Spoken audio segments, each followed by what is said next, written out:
বিসমিল্লাহির রহমানির রহিম। পরম করুণাময় ও অসীম দয়ালু আল্লাহর নামে শুরু। ومن أحسن قولا ممن دعا إلى الله وعمل صالحا وقال إنني من المسلمين।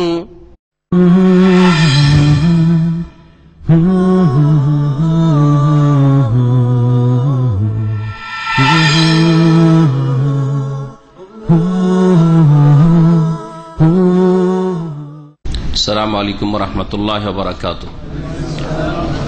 বিসমিল্লাহির রহমানির রহিম। আলহামদুলিল্লাহি রাব্বিল আলামিন ওয়াস সালাতু ওয়াস সালামু আলা সাইয়্যিদিল মুরসালিন নবিয়িনা মুহাম্মদ ওয়া আলা আলিহি ওয়া সাহবিহি আজমাইন, আম্মা বাদ।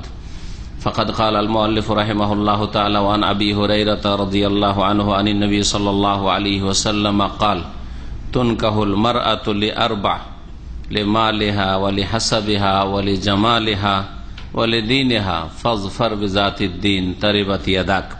মুত্তাফাকুন আলাইহি মা বাকিয়াতিস সাবআ। মহান আল্লাহর সমস্ত প্রশংসা যে আল্লাহ পাক রব্বুল আলামিন আমাদের সৃষ্টি করেছেন এবং আমাদের জন্য যাতে দুনিয়া আখিরাতের কল্যাণ রয়েছে তাই আমাদের জন্য তিনি পছন্দ করেছেন। সালাত এবং সালাম নাযিল হোক মুহাম্মদ রাসূলুল্লাহ সাল্লাল্লাহু আলাইহি সাল্লামের উপর, যিনি প্রত্যেক ভালো কাজ যা আমাদের জন্য উপকারী সেসব কাজের রাস্তা দেখিয়েছেন উম্মতকে, আজ সব মন্দ কাজ যা আমাদের ইহকাল পরকালের ক্ষতি করে জীবনের বিভিন্ন দিকের সেসব থেকে সতর্ক করেছেন। আমাদের বুলুগুল মারামে ধারাবাহিক আলোচনা হচ্ছে বিবাহ পর্ব নিয়ে। হাদিস নম্বর 839 বুলুগুল মারামে আবু হুরায়রা রাদিয়াল্লাহু তাআলা আনহু থেকে বর্ণিত, তিনি বলছেন নবী করিম সাল্লাল্লাহু আলাইহি সাল্লাম বলেন, তুনকাহুল মারআতু লিআরবা, নারীদেরকে বিবাহ করা হয় 4টি বৈশিষ্ট্যের কারণে। তুনকাহুল মারআত শাব্দিক অর্থ করলাম। তুনকাহ মানে বিয়ে করো নয়। আমাদের দেশের অনেক বক্তারা এইভাবে এই হাদিসটাকে পেশ করে যে নবী বলেছেন যে তোমরা 4টা গুণ দেখে বিয়ে করো। হ্যাঁ, 4টা বৈশিষ্ট্য দেখে বিয়ে করো। ভুল কথা। যদি বিয়ে করো হয়তো তাহলে হয়তো ইন কেহু না কাহায়ান কেহ থেকে ইন কেহু বিবাহ করো বলতেন, বলা হয়নি। আমরা সেটা বলা হয়, কি বলা হয়েছে? তুন কাহু না কাহা ইয়ান কেহ মানে ইয়ান কেহ মানে বিবাহ করা, আর ইয়ন কাহ তুন কাহ মানে হচ্ছে বিবাহ করা হয়, মজহুলের সেগা। হ্যাঁ, বিবাহ করা হয় আল মারআতু নারী জাতিকে লে আরবাইন 4টি গুণ দেখে। অর্থাৎ যারা বিবাহ করে পুরুষরা, যুবকরা, তারা 4টি গুণ দেখে বিবাহ করার চেষ্টা করে। এই 4 গুণ পেয়ে গেলে কাজ করে দিলাম। লেমালেহা প্রথম গুণ হচ্ছে যে ওই মহিলার ধন সম্পদ দেখে। মহিলা ধন সম্পদ সে ব্যক্তিগত তার নিজেরই হোক, নিজের নামে হোক, অথবা তার বাবা মায়েরও, বাবা মায়ের হলে তার, কারণ তাতে তার অংশ রয়েছে। আল্লাহ পাক তার অংশ নির্ধারণ করেছেন, বাপ মায়ের জন্য দেওয়া ফরজ। যদি কেউ না দেয় সেসব বাপ মা জালেম। ছেলেকে দিচ্ছে, ছেলে সন্তানকে, মেয়েকে দিচ্ছে না, জালেম। তারা মানুষের হক নষ্ট করলো, সুতরাং জাহান্নামে যেতে হবে এইসব বাপ মাকে। লেমা লেহা তার নিজের ধন সম্পদ নিজের নামের হোক অথবা বাপ মায়ের সম্পদ হোক, তাতেও ছেলে মেয়েদের অংশ রয়েছে। ছেলের 2 গুণ রয়েছে, মেয়ের 1 গুণ রয়েছে, কিন্তু অংশ রয়েছে। তো ধন সম্পদ একটা আকর্ষণ সৃষ্টি করে যে নারী, এই মেয়ের বাপের ধন সম্পদ আছে বা মেয়ের নামে এই বাড়ি আছে, এই আছে, সেই আছে ইত্যাদি, ব্যবসা আছে, এসব দেখে। ওয়ালি হাসাবেহা আর তার বংশ মর্যাদা দেখে, বংশীয় মর্যাদা দেখে। হাসাব, হাসাব নাসাব আরবি শব্দ হচ্ছে বংশীয় মর্যাদা। এটা দেখে, কারণ সম্ভ্রান্ত বংশে বিয়ে করতে চায় মানুষ, নিজেকে একটু সিনিয়র করার জন্য, যে এইরকম পরিবারে আমি ঢুকতে পেরেছি, তার জন্য এটা গৌরবের বিষয় হয় মানুষের জন্য। সেই জন্য বংশ দেখে মানুষ সাধারণত বিয়ে করে থাকে। ওয়ালে জামালেহা এবং নারী জাতির সৌন্দর্য দেখে বিবাহ করা হয়। দেখে যে সুন্দরী কিনা, আর সুন্দরী হওয়ার জন্য যে সব দিক রয়েছে, ধরন গঠন ইত্যাদি সব ওইসব দেখে। ওয়ালে দিনেহা আর তার দিনের কারণে, তার দিনদারি কেমন, তাকওয়া কেমন, হিজাব পর্দা কেমন, কতটুকু ইসলাম বুঝে ইসলাম পালন করে, কতটুকু ইসলামী পরিবেশ সেই বাড়িতে রয়েছে, কতটুকু ইসলামের গণ্ডিতে আছে, এটাও দেখে। অনেকেই দেখে, বিশেষ করে মুসলিম হলে। অমুসলিম হয়তো দিন দেখেন না, কিন্তু হ্যাঁ অমুসলিম দেখে, তার দিন দেখে। হিন্দুর দিকে আগ্রহী, ইহুদির দিকে আগ্রহী, খ্রিস্টান দিকে আগ্রহী, নাস্তিকের দিকে আগ্রহী। আল খাবিসাত লিল খাবিসিন আল খাবিসুন লিল খাবিসাত। খবিশ পুরুষরা খবিশ মহিলার দিকে আগ্রহী। বেদিন যারা মুশরিকের দিকে আগ্রহী, মুশরিক পুরুষ মুশরিক নারীর দিকে আগ্রহী, যেমন একজন মুশরিক নারী মুশরিকের দিকে আগ্রহী। বিদাতি মহিলা বিদাতি পুরুষের দিকে আগ্রহী, বিদাতি পরিবারে যেতে চায়, বিদাতি পুরুষ বিদাতি পরিবারে বিয়ে করতে চায়, বিদাতি মহিলাকে নিয়ে আসতে চায়। বিশেষ করে একজন মুসলিম হলে দিনটাও দেখে যে দিনদারি কেমন আছে। এই তো লোকেরা করে। নবী সাল্লাল্লাহু আলাইহি ওয়াসাল্লাম বলছেন ফাজফার বিজাতিদ দিন, জাফেরা ইয়াজফারু মানে সফল হয়ে যাওয়া, কামিয়াব হয়ে যাওয়া। ফাজা ইয়াফুজু মানে সাকসেস, সফল হওয়া। নাজাহা ইয়ানজাহু মানেও সফল হওয়া। আর জাফেরা ইয়াজফারু মানে হচ্ছে সফল হওয়া, কামিয়াব হওয়া। ফাজফার বিজাতিদ দিন, জাত, জুয়ের মুয়ান্নাস হচ্ছে জাত। জু মানে বিশিষ্ট, দিন বিশিষ্ট। জুদ্দিন, একজন পুরুষ হলে জুদ্দিন মানে দিনদার, দিনওয়ালা। আর জাতুদ্দিন মুয়ান্নাস, তার স্ত্রীলিঙ্গ। তুমি সফল হয়ে যাও দিনদার মহিলাকে বিবাহ করে, দিনদার মহিলাকে ঘরে নিয়ে এসে তুমি সফল হয়ে যাও, কামিয়াব হয়ে যাও। তারে বাতিয়া দাক, যদি তুমি দিনদার মহিলাকে নিয়ে এসে তুমি সফল না হইতে পারো, দিনদারিকে প্রাধান্য না দাও, তারে বাতিয়া দাক, তাহলে তোমার দুই হাত ধুলো ধূসরিত হোক, ধুলোতে মিশে যাক। এ হচ্ছে শাব্দিক অর্থ, ধুলোতে মিশে যাক। এই কথাটি আসলে শব্দের দিক থেকে বা বাক্যের দিক থেকে এটা হচ্ছে বদদুয়া। কিন্তু আরবরা এইরকম বদদুয়ার বাক্য বেশ কিছু ব্যবহার করতেন তারা, কিন্তু উদ্দেশ্য বদদুয়া হইতো না, অভিশাপ দেওয়া হইতো না, বড় উদ্দেশ্য হইতো যে তুমি ক্ষতিগ্রস্ত হবে যদি এরকম না করো, উৎসাহিত করা বড় উদ্দেশ্য হইতো। আর আরবদের ভাষাতে এমনিতে চলে আসতো এইরকম প্রসঙ্গ আসলে, এখানে সেই রকমই ব্যবহৃত হয়েছে। অর্থাৎ কেউ যদি দিনকে প্রাধান্য না দিয়ে অন্য কিছু সে প্রাধান্য দেয়, তো তাকে নবী সাল্লাল্লাহু আলাইহি ওয়াসাল্লাম বদদুয়া দিয়েছেন ধ্বংসের। তার হাত ধুলোতে মিশা যাক মানে ধ্বংস হয়ে যাক, এটা উদ্দেশ্য নয়। মাটিতে মিশে যাক, এটা তো একটা ধ্বংসের দিক রয়েছে এতে অর্থ।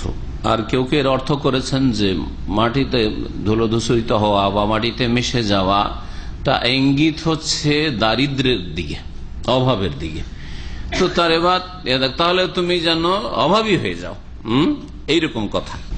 ভাষ্যকার বলছেন যে ওয়াহাযিহিল কালিমাতু খারিজাতুন মাখরাজা মা ইয়াতাদুহু নাস ফিল মুখাতাবাত। এই কথাটি নবী সাল্লাল্লাহু আলাইহি ওয়াসাল্লাম থেকে বেরিয়েছে ওই বাক পদ্ধতিতে, বাকভঙ্গিমায়, যেই বাকভঙ্গিমায় তখনকার সাধারণ লোকেরা বলে থাকতো এই ধরনের কথা। উদ্দেশ্য বদদুয়া দেওয়া নাই যে সে অভাবী হয়ে যাক, তার অবস্থা শোচনীয় হয়ে যাক।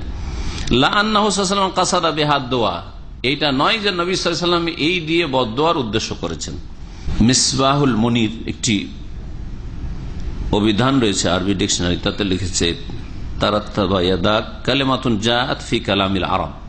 তারিবাত ইয়াদাক বা তারাত্তাবা ইয়াদাকা বা এইরকম শব্দগুলি ব্যবহার হয়েছে আরবদের ভাষায় আলা সুরাতি দুয়া, বাহ্যিক দুয়ার ভঙ্গিমাতে। ওয়ালা ইউরাদু বিহা দুয়া, কিন্তু উদ্দেশ্য বদদুয়া নয়। বাল ইউরাদু বিহা আল হাসসু ওয়াত তাহরিজ, উদ্দেশ্য হচ্ছে উৎসাহিত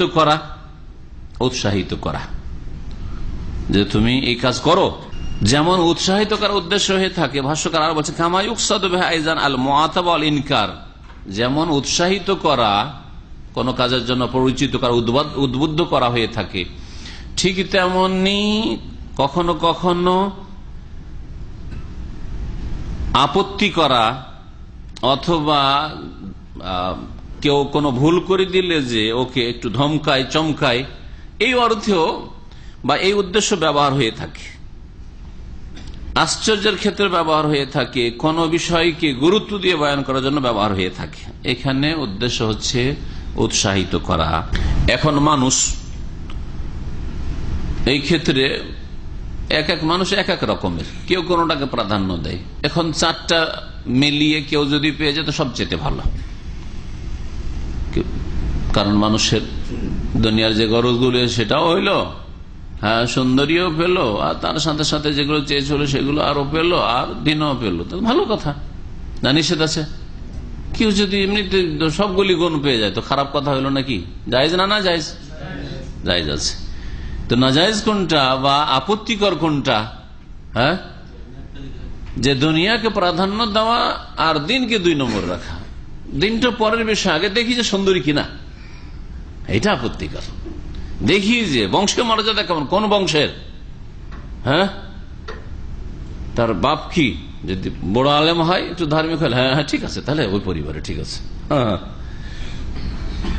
ডাক্তার ইঞ্জিনিয়ার হয়, আরে খুব শিক্ষিত ফ্যামিলি, এডুকেটেড ফ্যামিলি, হ্যাঁ ঠিক আছে। তারপরে আগের যুগে তো আরো বংশীয় আরো রোগ ছিল, আরবদের মধ্যে তো এই আবার বংশীয় রোগ আরো বেশি।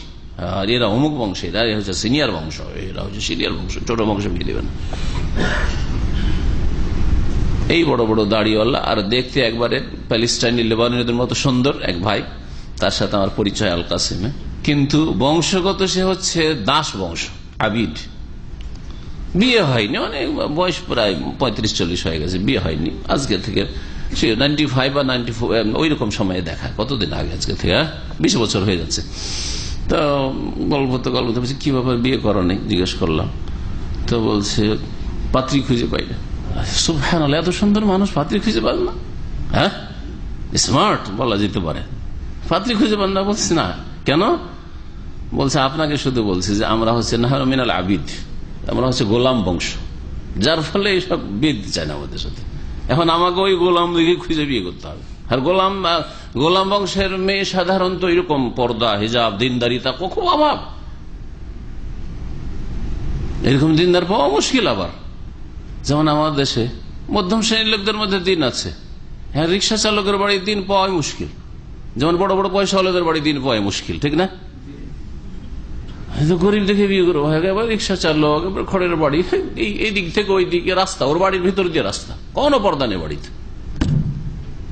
এদিক থেকে ঢুকে গোটা গ্রামের মানুষ ওই দিক থেকে বেরোয়, বোঝা গেছে? তার অভাবের কারণে নয় আপনি যে বিয়ে করতে চান না তা নয়, কিন্তু তার বাড়িতে পহরাদার কোন ব্যবস্থা নেই। দুনিয়ার নিয়ামত থেকে বঞ্চিত, দিনের নিয়ামত থেকে বঞ্চিত, ভালো রুজিও পায় না, তো নামাজও পড়ে না, বেনামাজি, রিক্সা চালিয়ে অথবা এইরকম জন্মজুরি করে কিছু পয়সা টেসে যা হয় মদ খায়, না হয় বিড়ি সিগারেট, আগে বিড়ি কিনবে তারপরে চাল ডাল, আছে না নেই? তাহলে বলেন দেখি, সিনেমা দেখবে। যদি সবগুলি গুণ পাওয়া যায় আর কেউ করে, কোনো দোষের কথা নাই। দোষের কথা হচ্ছে যে কেউ যদি দিনের উপর দুনিয়াকে প্রাধান্য দেয়। এক এক লোক এক এক রকমের রয়েছে। অনেকে আছে পয়সা ছাড়া কিছু ছিল না, ওর কথাই হলো পয়সাতে মান সম্মান হয়। আমি বেশ কিছু লোকের মুখে এরকম ভাষা শুনেছি, সেজন্য বলছি, বলছি তাদের কাছ থেকে শুনেছি, পয়সা না থাকলে কেউ চিনবে না আমাকে, ও পয়সাতে না কেউ চিনবে। পয়সা দিয়ে ও মানুষের মাঝে খ্যাতি লাভ করবে, মান সম্মান লাভ করবে। পয়সাতে মান ইজ্জত আছে, পয়সায় তার দুনিয়া, পয়সায় তার আখেরা, সবকিছু তার পয়সা। মুসলিম, তার উপরে যদি মাদ্রাসা পড়ার লোক হয়, আজ পয়সা ছাড়া কিছুই বুঝে না ও, হ্যাঁ নামাজি লোক, হ্যাঁ দিন শিখছেন, আর যদি পয়সা ছাড়া কিছু বুঝেন না। পয়সা যেখানে আছে সেখানে আছি, যেখানে দুটো পেটের ভাত আছে সেখানে আছি, দুনিয়ার গরজ আছে সেখানে আছি, তুচ্ছ একবারে, খুব নিকৃষ্ট নিম্নমানের চিন্তাধারা। তো অনেকে আছে এরকম, পয়সা থাকলে হইল, আরে আখলাখ টাখলাখ ব্যবহার যা আছে ও হয়ে যাবে পরে, পয়সা তো আছে। এক এক রকমের রয়েছে। কি আবার সুন্দরী ছাড়া কিছু বোঝে না, কিছু পাই না পাই সুন্দরী বিয়ে করব। বিশেষ করে আরব দেশে যারা চলে এসেছেন কাজকর্মে, অবিবাহিত, ওদের দেশে গিয়ে তো মহিলা ভালোই লাগে না, কারণ এখানে তো ইন্টারন্যাশনাল মার্কেট, তাই না? সারা বিশ্বের মেয়েদেরকে দেখা যায়, এখানে লেবাননি দেখতে পান, এখানে পাকিস্তানি দেখতে পান, চেহারা খুলে আসে মাশাআল্লাহ জুমরাতে। হ্যাঁ, এখানে দেখতে পান সারা বিশ্বে ফিলিস্তিনি দেখতে পান, এখানে সিরিয়ান দেখতে পান, তো দুনিয়া ইউরোপিয়ান দেখতে পান, সারা দুনিয়া কোন দেশে কেমন সুন্দরী আছে সব দেখতে পান, কালোও দেখতে পান, সাদাও, সব রকম পান, তাই না? যার ফলে সব দেখে এখন কোনটা বেশি সুন্দরী হইতে পারে দীর্ঘ অভিজ্ঞতা হয়ে গেছে, ভালো একটা অভিজ্ঞতা, যার ফলে দেশে গিয়া চোখে আসে না, বিয়ে করার মতো কোনো পাত্রী পাই না। এই রোগগুলি কাজ করছে। যারা এখানে আসার আগে বিয়ে করেছে অনেক ভালো, ওরা এখানে আসার পরে মদিনা ইউনিভার্সিটিতে লেখাপড়া করতে এসে এখানে আসার পরে যদি বিয়ে করতে যেত চোখ মোটা হয়ে যায়। চোখ মোটা বুঝেন তো এই ভাষাটা আমাদের দেশে, যে হ্যাঁ। আবার কিছু আল্লাহ ভীরু লোক আছে, ইয়াভাসানি দিন অত্তকা, দিন খুঁজে, তাকওয়া খুঁজে, সেটা হচ্ছে তার লক্ষ্য উদ্দেশ্য। আর এটি হচ্ছে এমন বৈশিষ্ট্য যার জন্য আল্লাতি হাসা আলাইহা নবী সাল্লাল্লাহু আলাইহি ওয়াসাল্লাম, যার জন্য নবী করিম সাল্লাল্লাহু আলাইহি ওয়াসাল্লাম উৎসাহিত করেছেন, উদ্বুদ্ধ করেছেন, ফাজফার বিজাতিদ দ্বীন, তুমি সফল হয়ে যাও দিনদার মেয়েকে বিয়ে করে। এই হাদিস, দিনদার মেয়েকে বিয়ে করে সফল হয়ে যাও। আপনি আপনার যে স্ত্রী আপনি বাছাই করছেন, এটা আপনার সারা জীবনের সঙ্গী, তাই না? এই হাদিস সারা জীবনের সঙ্গী। এই যে সারা জীবনের সঙ্গী, এই বিষয়টি থেকে যদি মাসলা ইস্তেমবাদ করেন, তো আপনার কিছুক্ষণেরও যদি সঙ্গী হয়, তারপরেও ভালো সঙ্গী বাছাই করার চেষ্টা করবেন। হজের সফরের সঙ্গী, ওমরার সফরের সঙ্গী, দেশে যাওয়া, দেশ থেকে আসার সফর সঙ্গী, হ্যাঁ, রুমমেট, রুমের সাথী সঙ্গী, হ্যাঁ, ঠিক না?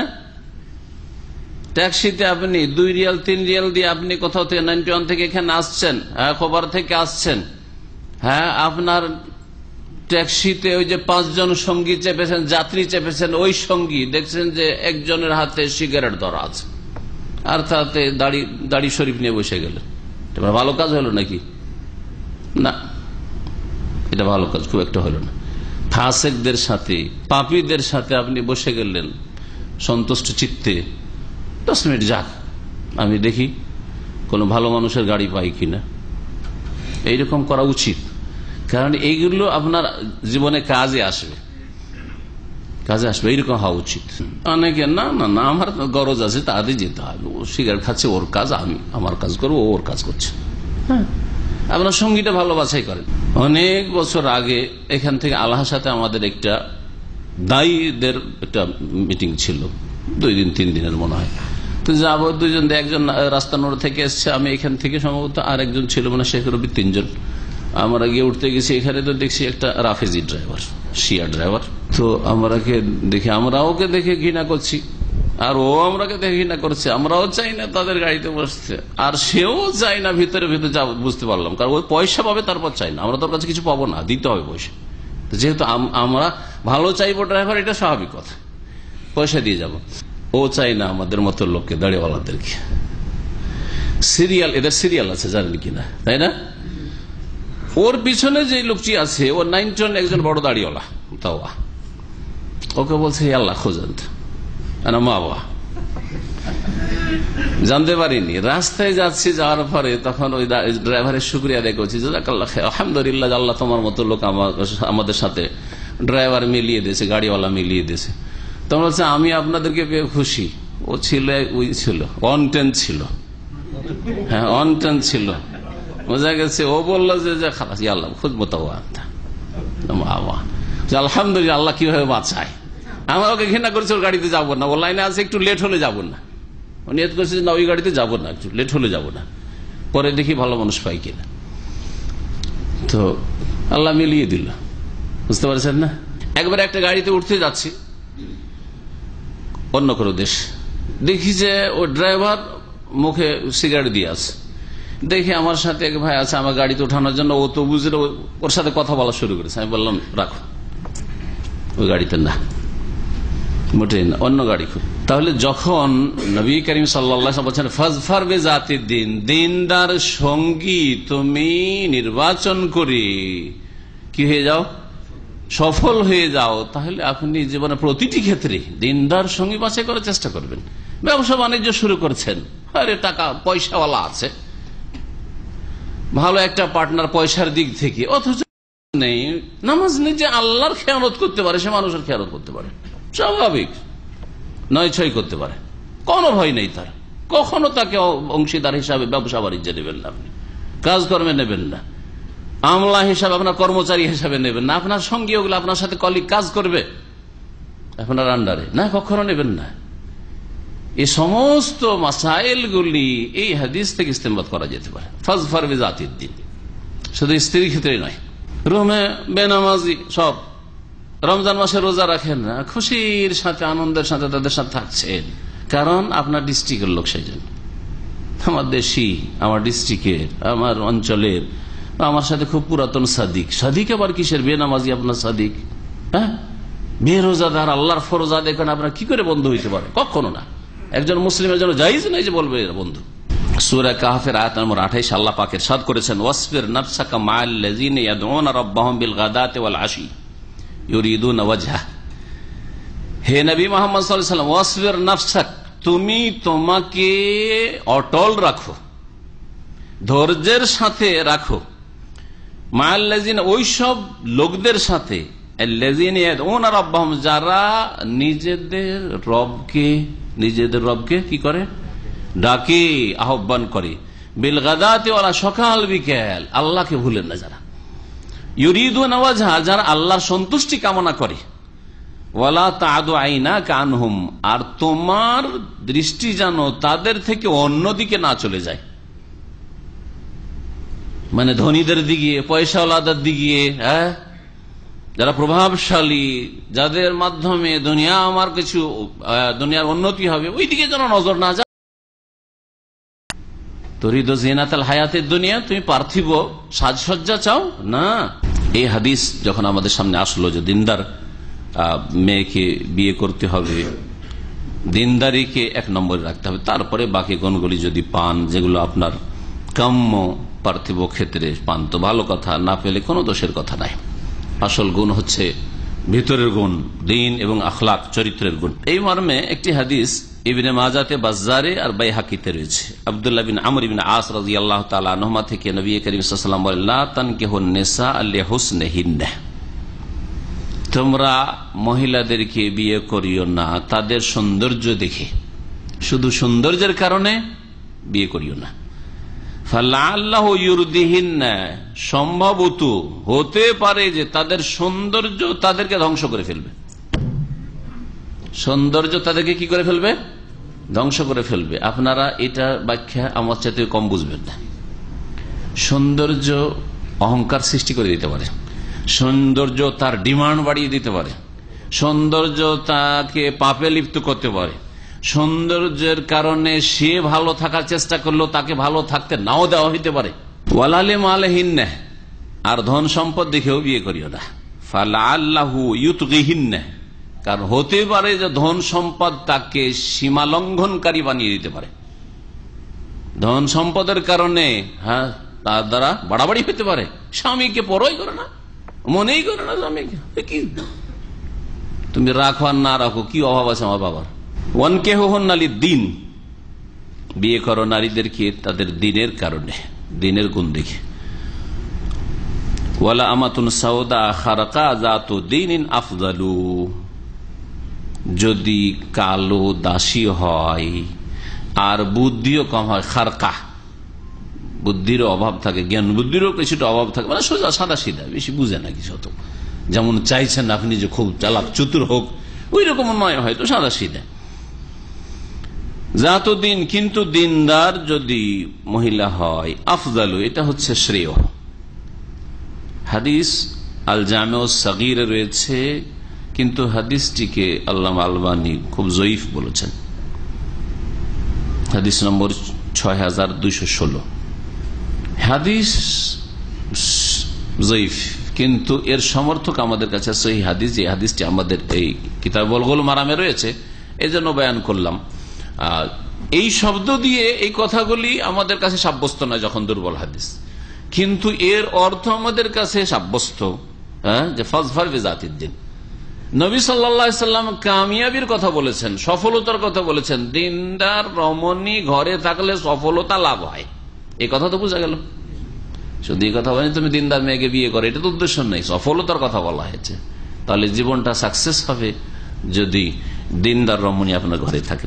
ইমাম ইবনে কাসির রহমতুল্লাহ আলাইহি বলেছেন যে এই হাদিসের সনদে আব্দুর রহমান ইবনে জিয়াদ ইবনে আনম আল আফ্রিকি, আফ্রিকিকে ইফরিকিও বলে আরবিরা, যায়িফ, সেই জন্য হাদিস যায়িফ। কিন্তু আল্লামা আহমদ শাকির, একজন আলবানির আগের মুহাদ্দিস ছিলেন মিশরের, হাদিসের ভালো গবেষণা তার আছে, তিনি বলেছেন ইসনাদুহু সহিহ, তিনি আবার সহিহ বলেছেন। ওয়াল আফ্রিকি আল্লাযী ফি ইসনাদিহি সিকাতুন, এই আফ্রিকি অন্য আফ্রিকি দুর্বল নয়। ওয়াকাদ আখতা মান দাআফাহু, যে যারা হাদিসটাকে দুর্বল বলেছে তারা ভুল করেছে। তাহলে হাদিসটার সহিহ এবং যঈফে মতবিরোধ রয়েছে। যখন মতবিরোধ রয়েছে, নিশ্চিত সহিহ তাও বলতে পারবো না, আর নিশ্চিত যঈফ তাও বলতে পারবো না, আর আমরা কোন ক্ষেত্রে কারো মুকাল্লিদ নই। আর এই যদি এই শব্দ দিয়ে আমাদের কাছে প্রমাণিত নাও হয়, তো কমপক্ষে আমরা জানলাম যে এর সমর্থক সহিহ হাদিস আমাদের কাছে আছে। ফাজফার বিযাতিদ্দিন। বরং কোরআনে কারীমের আয়াতে সমর্থন রয়েছে। কোরআনে কারীমের আয়াত রয়েছে ওয়ালা তানকিহুল মুশরিকাতি হাত্তা ইউমিন্না, মুশরিকা নারীদেরকে বিয়ে করিও না যতক্ষণ পর্যন্ত ঈমান না নিয়ে আসে, যতক্ষণ না ঈমান নিয়ে আসে। ওয়ালা আমাতুম মুমিনাতুন খায়রুম মিন মুশরিকাতিন ওয়ালাউ আজাবাতকুম, আর শুনে রাখো মুমিন দাসী, কিত দাসীও যদি হয়, দাসী স্বাধীন নয়, অন্যের ঘরের দাসী, খায়রুম মিন মুশরিকা, এই মুমিন দাসী কিত দাসী হচ্ছে শ্রেষ্ঠ, মুশরিকা মুশরিক নারীর চাইতে। নাকেরার ক্ষেত্রে বালাগাতের কিতাবে আমরা কায়দা পড়েছি যে মুশরিকাতুন নাকেরা মানে মুশরিকাতিন আযীমাতিন, যদি সম্ভ্রান্ত পরিবারের কোন মুশরিকা, হ্যাঁ রে নেতার বাড়ির, নেতার মেয়ে, হ্যাঁ নেতার বোন, হ্যাঁ বড় পুঁজিপতির মেয়ে, তার চাইতেও কিন্তু মুশরিকা। আর মুমিনা যে সে হচ্ছে দাসী, সে অনেক ভালো, অনেক ভালো তোমার জন্য। কোরআন বলছে ওয়ালা আজাবাত, যদিও তোমাদেরকে ওই মুশরিকা চমৎকৃত করে, আনন্দিত করে, খুব ভালো ভালো গুণ রয়েছে তার মধ্যে, আকৃষ্ট করছে, কিন্তু তাও খবরদার বিয়ে করিও না। ওয়ালা তুনকিহুল মুশরিকিন হাত্তা ইউমিনু, আর মুশরিক ছেলেদের সাথেও বিবাহ দিও না। ওয়ালা তুনকিহু বলেছেন, বিয়ে দিও না। তাহলে বোঝা গেল যে মেয়েরা নিজে থেকে বিয়ে করলে কাজ হবে না, বিয়ে দিতে হয় তাদের। আর বিয়ে করার ক্ষেত্রে তানকিহু, আল্লাহ বলেছে ওয়ালা তানকিহুল মুশরিকাত, মুশরিক রমণীদেরকে বিবাহ করিও না। তাহলে বোঝা গেল ছেলেদের ক্ষেত্রে বাপ না থাকলে বিয়ে হবে না, এই কথা নয়। বড় ভাই না থাকলে, একজন ওলি অভিভাবক না থাকলে বিয়ে হবে না, এই কথা নেই, কোরআন বলছে, বুঝছেন না? সুতরাং নবী সাল্লাল্লাহু আলাইহি ওয়াসাল্লামের হাদিসের সমর্থন কোরআনে কারীম আয়াতে রয়েছে লা নিকাহা ইল্লা বিওয়ালিন, মেয়েদের বিবাহ হয় না, সাবালিকা হোক আর নাবালিকা হোক, বিবাহিতা হোক আর অবিবাহিত, কুমারী হোক অথবা বিধবা তালাক প্রাপ্তা হোক। লা নিকাহা ইল্লা বিওয়ালিন, হ্যাঁ, অভিভাবক ছাড়া, শরীয়ত সম্মত অভিভাবক ছাড়া বিবাহ হয় না, বিবাহ হয় না। ওয়ালা তুনকিহুল মুশরিকিন, মুশরিক ছেলেদের সাথে, যুবকদের সাথে, পুরুষদের সাথে বিবাহ দিও না, হাত্তা ইউমিনু, যতক্ষণ পর্যন্ত মুমিন মুসলিম না হবে। আকিদা, কবর মাজার পূজার আকিদা, বিয়ে দিও না, আল্লাহ বলছেন।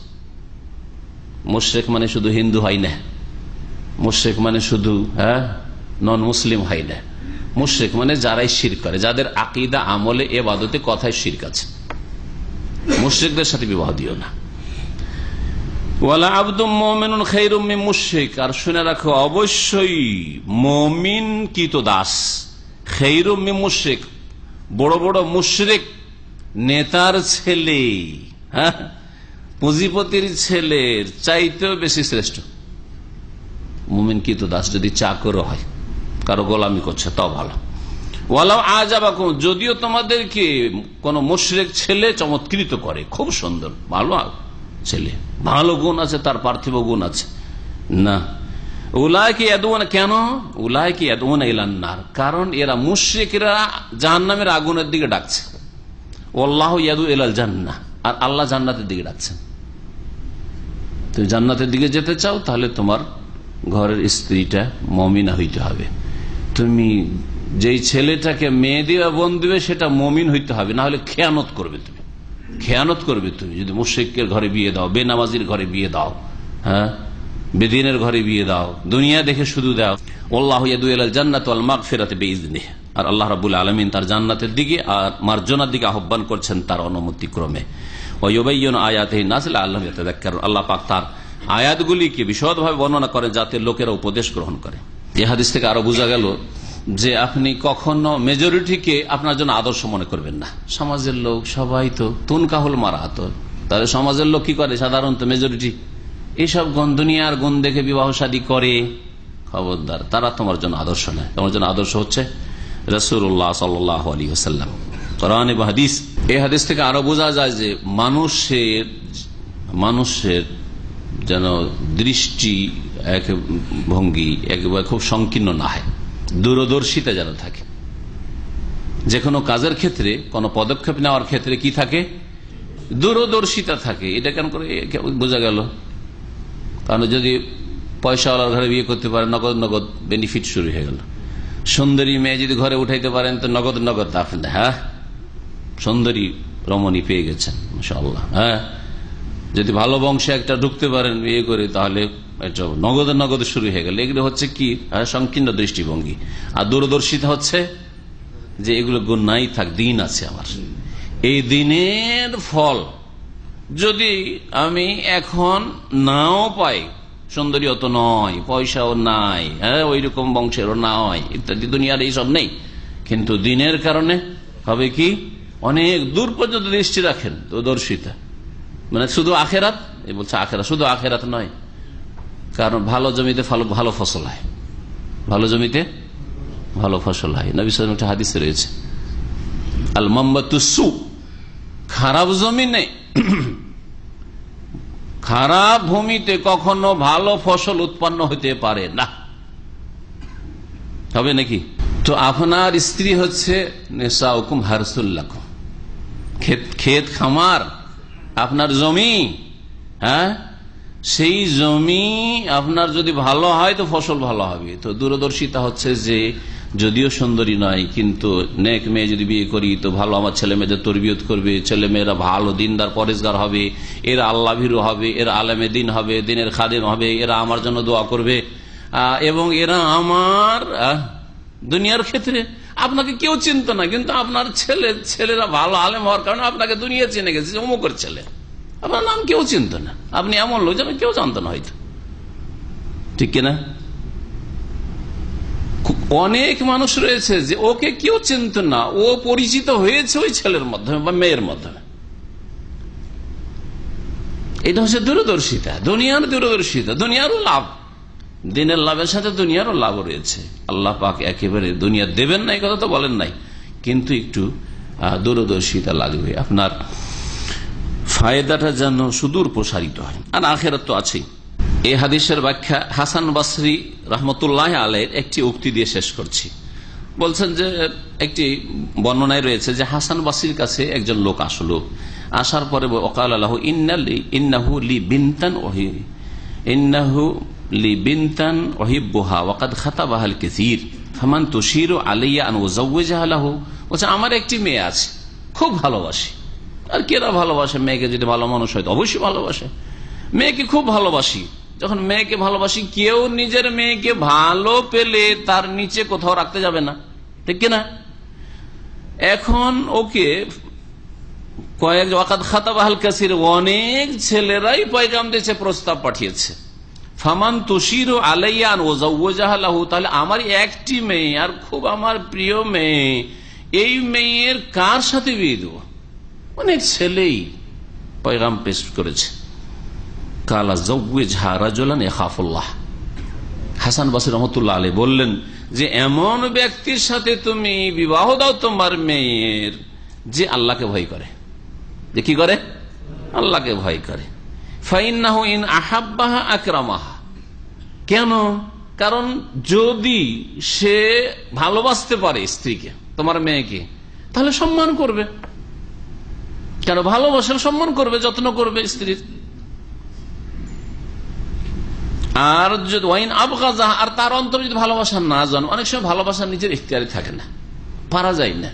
আপনি হয়তো চেষ্টা করছেন যে একে ভালোবাসবেন, কিন্তু ভালোবাসা অন্তরে আসছেই না, হয়তো এটা হতে পারে। যার হয়েছে সে বুঝবে, যার হয়নি সে বুঝতে পারবেন না, কারণ ভালোবাসা এমন একটা জিনিস, সেই ক্ষেত্রে বড় বড় মানুষও স্বাধীন নয়।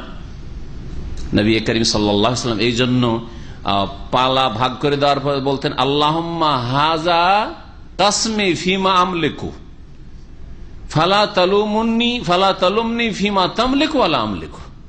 আল্লাহ, এই আমি যে যতটা মালিক ছিলাম সেই মালিক হিসাবে আমি ভাগ বন্টন করে দিলাম। পালা নির্ধারণ করেছেন, 9 স্ত্রীর জন্য 9 দিন 9 রাত। ফালা তালুমনি ফিমা তামলিকু ওয়ালা আমলিকু, আমাকে তুমি তিরস্কার করিও না, ভর্ৎসনা দিও না এমন ক্ষেত্রে যার মালিক তুমি, ওয়ালা আমলিকু, আমি মালিক নয়। সেটা কি? অন্তরের ভালোবাসার ক্ষেত্রে 9টা স্ত্রীর মধ্যে সমান ভালোবাসা, একটা থাকলে বুঝতে পারছেন না, দুটো থাকলে বুঝতে পারতেন। সমান করে চেষ্টা করছেন, ভালোবাসা সমান করতে পারবেন না, হয়তো কম বেশি হয়েই যেতে পারে, বলা যায় না। অনেক সময় বড়টার বেশি হইতে পারে, আবার অনেক বেশি ছোটটার হইতে পারে। নবী সাল্লাল্লাহু আলাইহি ওয়াসাল্লাম সবচেয়ে বেশি ভালোবাসতেন আয়েশা রাদিয়াল্লাহু তাআলা আনহাকে, মহিলাদের মধ্যে আর পুরুষদের মধ্যে তার পিতাকে ভালোবাসতেন আল্লাহর তরফ থেকে। ফালা তালুমনি, আল্লাহ তুমি আমাকে তিরস্কার করিও না কিয়ামতের দিনে যে তুমি কেন বেশি ভালোবাসেছো, আমার ক্ষমতা নেই। তামলিকু, তুমি মালিক, আমি তো মালিক না, অন্তরের মালিক তুমি আল্লাহ। কিন্তু বাহ্যিক আমি কোন রকমের পার্থক্য করি না, এটা হচ্ছে আপনার ফরজ। ওয়াইন আবগাযাহা, স্বামী স্ত্রীকে, তোমার মেয়েকে, হাসান বাসরি ওই লোককে বলো, তোমার মেয়েকে যদি ও ঘৃণা করে, ভালোবাসতে পারছে না, যাকে জামাই করেছো, লাম ইয়াজলিমহা, তাহলে সে কমপক্ষে তোমার মেয়ের উপর জুলুম করবে না, মারধর করবে না, হ্যাঁ, তারপরে হো করবে না, হ্যাঁ, গালমন্দ করবে না, মানসিক কষ্ট দেবে না, খাওয়া দাওয়ার কষ্ট দেবে না, মানিজ্যতার সাথে রাখবে, আর না হলে মানিজ্যতার সাথে বিদায় করবে, আর রাখতে হয়তো জুলুম করে রাখবে না। মেয়ে পাত্রী চয়েসের ক্ষেত্রে তো এই হাদিস, পাত্রের ক্ষেত্রে কিতাবে হাদিস আছে, হাদিস থাকে তাহলে এখানে নিয়ে আসা হয়নি হাদিস, এই জন্য সেই হাদিসটা পেশ করে দিই। কার জানা আছে হাদিস? পাত্রী চয়েস করলো তো এই কথা বলেছেন নবী করিম সাল্লাল্লাহু আলাইহি ওয়াসাল্লাম, ফাজফার বিযাতিদ দ্বীন, 4টা গুণ লোকেরা দেখে, তুমি দিনদার মেয়েকে বিয়ে করে সফল হয়ে যাও। কিন্তু পাত্রের ক্ষেত্রে ইযা খাতাবা ইলাইকুম, নবী করিম সাল্লাল্লাহু আলাইহি ওয়াসাল্লাম বলেছেন, মান তারদাউনা দীনাহু ওয়া খুলুকাহু, তোমাদের কাছে যদি প্রস্তাব নিয়ে আসে এমন কোন ব্যক্তি যার পছন্দ করছো দিন এবং আখলাক চরিত্র, যদিও আখলাক চরিত্রটা দিনের একটা অংশ, কিন্তু বিশেষভাবে বলা হয়েছে এর গুরুত্বের কারণে, কারণ দাম্পত্য জীবনে আখলাক বিশেষভাবে অত্যন্ত জরুরি জিনিস। আখলাক ছাড়া দিনের আরো যে দুটো দিক আছে, একটা হচ্ছে আকীদার দিক আর একটা ইবাদতের দিক। যদি আকীদার সহি আকীদার, একেবারে সালাফি দাবিদার, হ্যাঁ, পাক্কা মুসলিমে কোরআন হাদিসের দলিল ছাড়া চলি না দাবিদার যদিও হয়, আর ইবাদত বন্দেগীতে রাসূলের তরিকা ছাড়া আমি বিনা দলিলে না মানতে রাজি না কোনো মাসলা, ভালো কথা। ইবাদত ঠিক আছে, নবীর তরিকার নামাজ, নবীর তরিকার রোজা, নবীর তরিকার হজ, নবীর তরিকার উমরা, একেবারে জীবন ইবাদত বন্দেগীর ক্ষেত্রে নবীর রাসূলের তরিকা। আর তৃতীয় দিক হচ্ছে আখলাক, আচরণের দিক, মুআমালাত। একজন স্বামীর যদি আকীদাও ঠিক হয়, ইবাদতও সুন্দর, নামাজে আগে আজানের আগে উঠে বসে আছে, মসজিদে গিয়ে বসে আছে, কিন্তু স্ত্রীর সাথে তার ব্যবহার খারাপের কারণে ভালো ব্যবহারই করে না, আসলেই তা শুরু করে দিল, কি করে ভুল ধরতে পারে, প্রতিদিন লেগে আছে শুধু সিআইডি তদন্ততে যে কিভাবে ভুল বের করা যায়, কোথায় দোষ ত্রুটি, কোন সময় দোষ ত্রুটি উপেক্ষা করতেই জানে না। মনে রাখবেন, এই ক্ষেত্রে যে কোনো দুজন ব্যক্তি, স্বামী স্ত্রী হোক অথবা যে কোনো সঙ্গী হোক, একটা অফিসে কাজ করছেন, দুইজন মাত্র, হ্যাঁ, বা একসাথে সফর করছেন দুইজন, যদি ছাড় দেওয়ার মতো ভালো গুণ আপনার মধ্যে না থাকে তো এক পা বাড়াতে পারবেন না, চলতে পারবেন না। উপেক্ষা করা, তাসামুহ যেটাকে বলা হয়, মুসামাহা, উপেক্ষা করা, ভুল দেখলেন তারপরে যাক, ইগনোর করা, নাকি ঠিক আছে না ইংলিশ মানেরা, উপেক্ষা করতে হবে, উপেক্ষা করতে হবে, ভুল ত্রুটি দেখে উপেক্ষা করতে হবে, বারবার না, 10 বার 20 বার না, 5 বার 7 বার না, ঠিক আছে, 1 বার 2 বার হইলো, ছোটখাটো ভুল আছে, ছেলেদের ক্ষেত্রে এরকমই, মেয়েদের ক্ষেত্রে এরকমই না। আপনার মেয়ে ভুলই করবে না, আপনি ভুল করেন নাই, আপনার ছেলে ভুলই করবে না, না খেলাধুলা করবে না, দুষ্টামি করবে না, অবশ্যই করবে। ছাড় দিতে হবে, ছেড়ে দিতে হবে না, ছাড় দিতে হবে, ছেড়ে দিতে হবে না, একেবারে ছেড়েই দিলে বিনা লাগাবে না, এরকম না। মাঝে মাঝে ছাড় দিতে হবে, অপেক্ষা করতে হবে যে না হতে পারে এরকম ভুল, আমারও ভুল হইতে পারে, আমি একজন পুরুষ, আমার স্ত্রীর ভুল হইতে পারে, ছাড় দিতে হবে। আল্লাহ পাক যেন তৌফিক দান করেন, উদারতা দান করেন। এটা হচ্ছে উত্তম আখলাকের ফল। যদি আপনার চরিত্র ভালো থাকলে তাহলে ছাড় দেবেন, না হলে ধরার ক্ষেত্রে শক্ত করে ধরবেন। আপনাকে ধরার আছে কে? আপনাকে ধরাতে মেজাজ গরম, তুই স্ত্রী আমার ভুল ধরবি, কত সাহস, তুই আমার ঘরে খাইস আর তুই আমার ভুল ধরবি, ঠিক না? কিন্তু ব্যবহার ভালো থাকলে, আখলাক চরিত্র ভালো থাকলে, আল্লাহর ভয়, হাসান বাসির কথা, আল্লাহর ভয় থাকলে, আরে আমি ওর ভুল ধরি, যদি আমার ভুল ধরার অধিকার থাকে তো সেও যদি আমার ভুল ধরে দেয় সংশোধনের জন্য, অসুবিধাটা কি? অসুবিধাটা কি? বাস আপনাকে লাঞ্ছিত অপদস্থ যেন না করে, আপনি ওই রকম লাঞ্ছিত অপদস্থ করবেন না।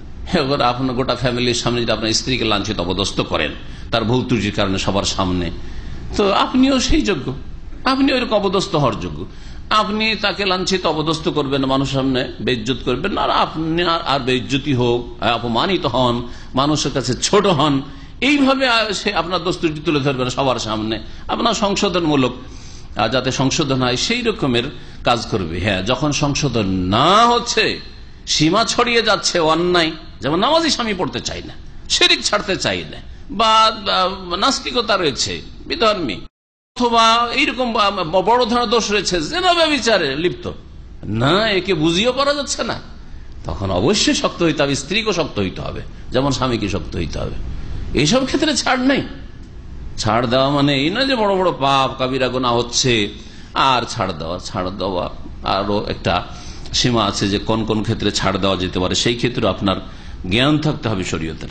ওয়া নবী হুরায়রা রাদিয়াল্লাহু আনহু আন্না নবী সাল্লাল্লাহু আলাইহি ওয়াসাল্লাম কানা ইযা রাফা ইনসানান ইযা তাযাওয়াজা ক্বালা বারাকাল্লাহু লাকা ওয়া বারাকা আলাইকা ওয়া জামা বাইনাকুমা ফি খাইরিন। আগে যে হাদিসটা বলছিলাম পুরা হয়নি মনে হয়। ইযা খাতাবা আলাইকুম মান তারদাউনা দীনাহু ওয়া খুলুকাহু ফাযাওয়িজুহু, তোমাদের কাছে কেউ যদি প্রস্তাব নিয়ে আসে, কোন ছেলে, এমন ছেলে, মান তারদাউনা দীনাহু ওয়া খুলুকাহু, যার দ্বীন এবং আখলাক চরিত্র পছন্দ, পছন্দ মতো একবারে, তাহলে ফাযাওয়িজুহু, তাহলে বিয়ে দিয়ে দাও। নবী সাল্লাল্লাহু আলাইহি ওয়াসাল্লাম কি বলছেন? তাহলে বিয়ে তোমার মেয়ের, বোনের, যার তুমি ওলি হয়েছো, যার আপনি অভিভাবক, আপনার নেতৃত্বে থাকলে তখন, কারণ আপনি তো এর ছাড়া অতিরিক্ত হলে পরামর্শ দেওয়া ছাড়া কোনো ক্ষমতা নেই। বাপ বেঁচে আছে, আপনার বোনের বিয়ে, তাহলে পরামর্শ দেওয়া ছাড়া আর এর বেশি আপনার কি চলবে না। কিন্তু আপনার যদি নেতৃত্ব দিয়ে থাকেন, আল্লাহ আপনাকে ওলি বানিয়েছেন, তাহলে ফাযাওয়িজুহু, বিয়ে দিয়ে দাও। ইল্লা তাফালুহু, ভালো ছেলে, দ্বীন আখলাক ওয়ালা ছেলে পাওয়া সত্ত্বেও যদি না বিয়ে দাও, তাহলে এখনো সময় হয়নি বিয়ে দেওয়ার, অথচ 20 বছর হয়ে গেছে, না মাস্টার ডিগ্রিটা করুক, এখন লেখাপড়া সেরে নিক, এই করুক আর সেই করুক, এখন লেখাপড়া সেরেছে, একটা চাকরি একটা হয়ে যাক, তাহলে আরো ভালো ছেলে পাওয়া যাবে। এই করতে করতে 22 বছর পার, 25 চলে গেল। ইল্লা তাফালুহু, যদি বিয়ে না দাও ভালো ছেলে পাওয়া সত্ত্বেও, তাকুন ফিতনাতুন ফিল আরদি ওয়া ফাসাদুন আরিজ, তাহলে পৃথিবীতে ফিতনা, বিশৃঙ্খলা সৃষ্টি হবে, পাপ ছড়িয়ে পড়বে, ফাসাদুন আরিজ, আর চরম মাত্রায় ফাসাদ, বিপর্যয় সৃষ্টি হবে, ফিতনা ফাসাদ সৃষ্টি হয়ে যাবে। ফিতনা ফাসাদ কথাটি অত্যন্ত ব্যাপক। ওই মেয়ের জীবনে ফিতনা ফাসাদ পাপ নেমে আসবে, কারণ সাবালিকা হয়েছে, যদি বিবাহ না দেন তাহলে পাপে লিপ্ত হইতে পারে, পাপে লিপ্ত হইতে পারে। বিবাহ শাদী দিচ্ছেন না, ওইদিকে বয়ফ্রেন্ড ধরে বসে আছে কলেজ ইউনিভার্সিটিতে, বিবাহ দিচ্ছেন না, লুকিয়ে লুকিয়ে প্রেম আলাপ করছে, চলছে। বিবাহ দিলেন না যথাসময়ে, ভালো ছেলে আসলো তখন বলেন না এটা তো গরিব, এটা তো একটু শিক্ষা কম, এটা তো এই দোষ, এটা তো সেই দোষ, এটা তো আমাদের মতো এরকম পরিবার হচ্ছে না, ইত্যাদি সব অজুহাত না, এখন সময় তো হয়নি। আর যখন 22-23 হয়ে গেল, তখন আপনার মেয়েকে লোকেরা বলছে 30, আর বিয়ে করতে চাই না, এত বেশি বয়স হয়ে গেছে, বিশ্বাসই হয় না যে মেয়ের বয়স 20 হবে 22 হবে, সবাই 15 বিয়ে করতে চায়। বয়স 40, আজকালকার যুবকদের রোগ। বয়স কত? 40-এর আগে বিয়ে করবে না, 40। আর পাত্রী কেমন চাই? 14-15। এক ভাই এখানে আছে, ওর ভাই বিয়ে করেছে, বয়স বিয়ে করে তখনই 55, 55, 40 নয়, শুধু 50-এর বেশি, 52 অথবা যখন বিয়ে করে তখন 52 অথবা 55 ছিল, ভালো করে জানা আছে। আর বিয়ে করেছে যে মেয়েটিকে, তার বয়স জানেন 14 থেকে 15। আউযুবিল্লাহ। মেয়ের বয়স কেন? মেয়ের বয়স 25 হয়ে যাবে যদি বিয়ে করতো। যত 25 বছরে বিয়ে করতো তাহলে মেয়ের বয়স কত হইতো? কত হতো চিন্তা করে? 55 বছর হলে কত হইতো? হ্যাঁ, 25-30-এর কাছাকাছি। তাহলে চিন্তা করেন আপনি কি বলে এরকম বিয়ে করবেন আপনি? কারণ গরিবের মেয়ে পাওয়া যাচ্ছে সেই জন্য এত বয়সের পার্থক্য বিয়ে করতে হবে? কেউ নিজের অভাবের তাড়নে আপনাকে মেয়ে দিয়ে দিচ্ছে বা বুঝছে না, সেই জন্য। সে যদি ভালো পেত তো আপনাকে দিতে চাইতো না, তাহলে আন্তরিকতার সাথে দিচ্ছেন না, ও নিরুপায় হয়ে দিচ্ছে। আর আপনি ওইভাবে 50-60 বছর বয়স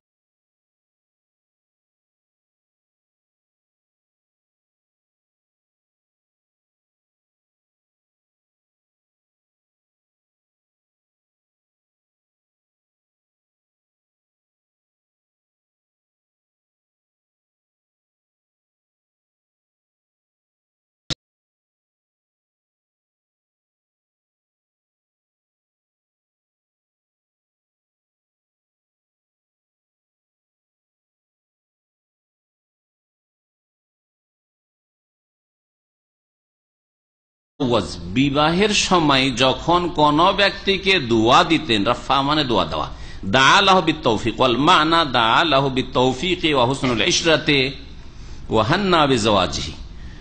তৌফিকের দোয়া, আল্লাহ তোমার দাম্পত্য জীবনে বরকত দিক এবং আল্লাহ তোমার এই জীবনকে সুখী করুক এবং মোবারকবাদ পেশ করা, এগুলোকে রাফা বলা হয় আরবি ভাষায়। এতগুলি অর্থ ওর মধ্যে রয়েছে একটা শব্দে। জাহেলিয়াতের যুগে এই রাফা শব্দটি ব্যবহার করতো, ওই শব্দটি আর আরবি মাতৃভাষা হিসেবে তাদের ব্যবহার হয়েছে এখানে হাদিসে। কালা, তখন নবী সাল্লাল্লাহু আলাইহি ওয়াসাল্লাম কি দোয়া দিতেন? বারাকাল্লাহু লাকা ওয়া বারাকা আলাইকা ওয়া জামা বাইনাকা ফি খাইর। জাহেলিয়াতের যুগে না, ওরা অন্যরকম হতো, বিররিফাই ওয়াল বানিন, সুখী হোক, আর ওয়াল বানিন, আর ছেলে সন্তান হোক বলেন, কারণ মেয়ে সন্তান তো পছন্দ করতো না জাহেলিয়াতের মুশরিকরা। হ্যাঁ, লজ্জাকর ব্যাপারে যে বাড়িতে মেয়ে পয়দা হয়ে যাবে, বিররিফাই ওয়াল বানিন বলতো। ইসলাম শুধু কাফের থেকে মুসলিম বানায়নি শুধু কালেমা পড়িয়ে। ভারত মহাদেশে এরকম হয়েছে, হিন্দু থেকে ইসলাম গ্রহণ করে মুসলমান তো হয়েছে, কিন্তু শিরক থেকে গেছে। ওই শিরক, দুর্গার শিরক ছাড়লে দরগার শিরক করতেই থেকেছে, সংশোধন কিছু হয়নি, কালেমা পড়িয়ে দিয়েছে। আর তার হিন্দুদের সমস্ত চাল চলন থেকে গেছে, ধর্মকর্ম হিন্দুদের সবগুলি থেকে গেছে। হয়তো ভাষা পরিবর্তন হয়ে গেছে, পায়ের ধুলি নেওয়া কদম বসিত রূপান্তরিত হয়েছে, দুর্গার পূজা দরগাতে গিয়ে রূপান্তরিত হয়েছে। হ্যাঁ, ধ্যান করা কে মোরাকাবাতে রূপান্তরিত করা হয়েছে। সুফিজমে যতগুলি ভাষা রয়েছে সবগুলি ওই হিন্দি সংস্কৃতিতে ওই শব্দগুলি রয়েছে। সুফিবাদে তাসাউফে যতগুলি টার্ম রয়েছে, সে মজজুব হওয়া হোক, আর তারপরে তাদের কি বলছে ফানা হওয়া হোক, বিলীন হওয়া, লয় হওয়া হোক, অথবা এদের যতগুলি রয়েছে, মোরাকাবা হোক, মুশাহাদা হোক, সবগুলির পরিভাষা ওই সংস্কৃতে হিন্দুদের ধর্মীয় ভাষায় রয়েছে। ধ্যান, মোরাকাবা। মুসলিম সুফিরা পীরেরা ধ্যান করে, কি করে? মোরাকাবা করে। এরা মোরাকাবাতে, এখন আমার হুজুর কি বলে, মোরাকাবে আছেন। আর হিন্দুদের সাধু সন্ন্যাসী ধ্যান করে। জি, বিবাহ শাদীতে মুসলিমরা যৌতুক নেই আর হিন্দুরা পণ নেই, কি পণ প্রথা।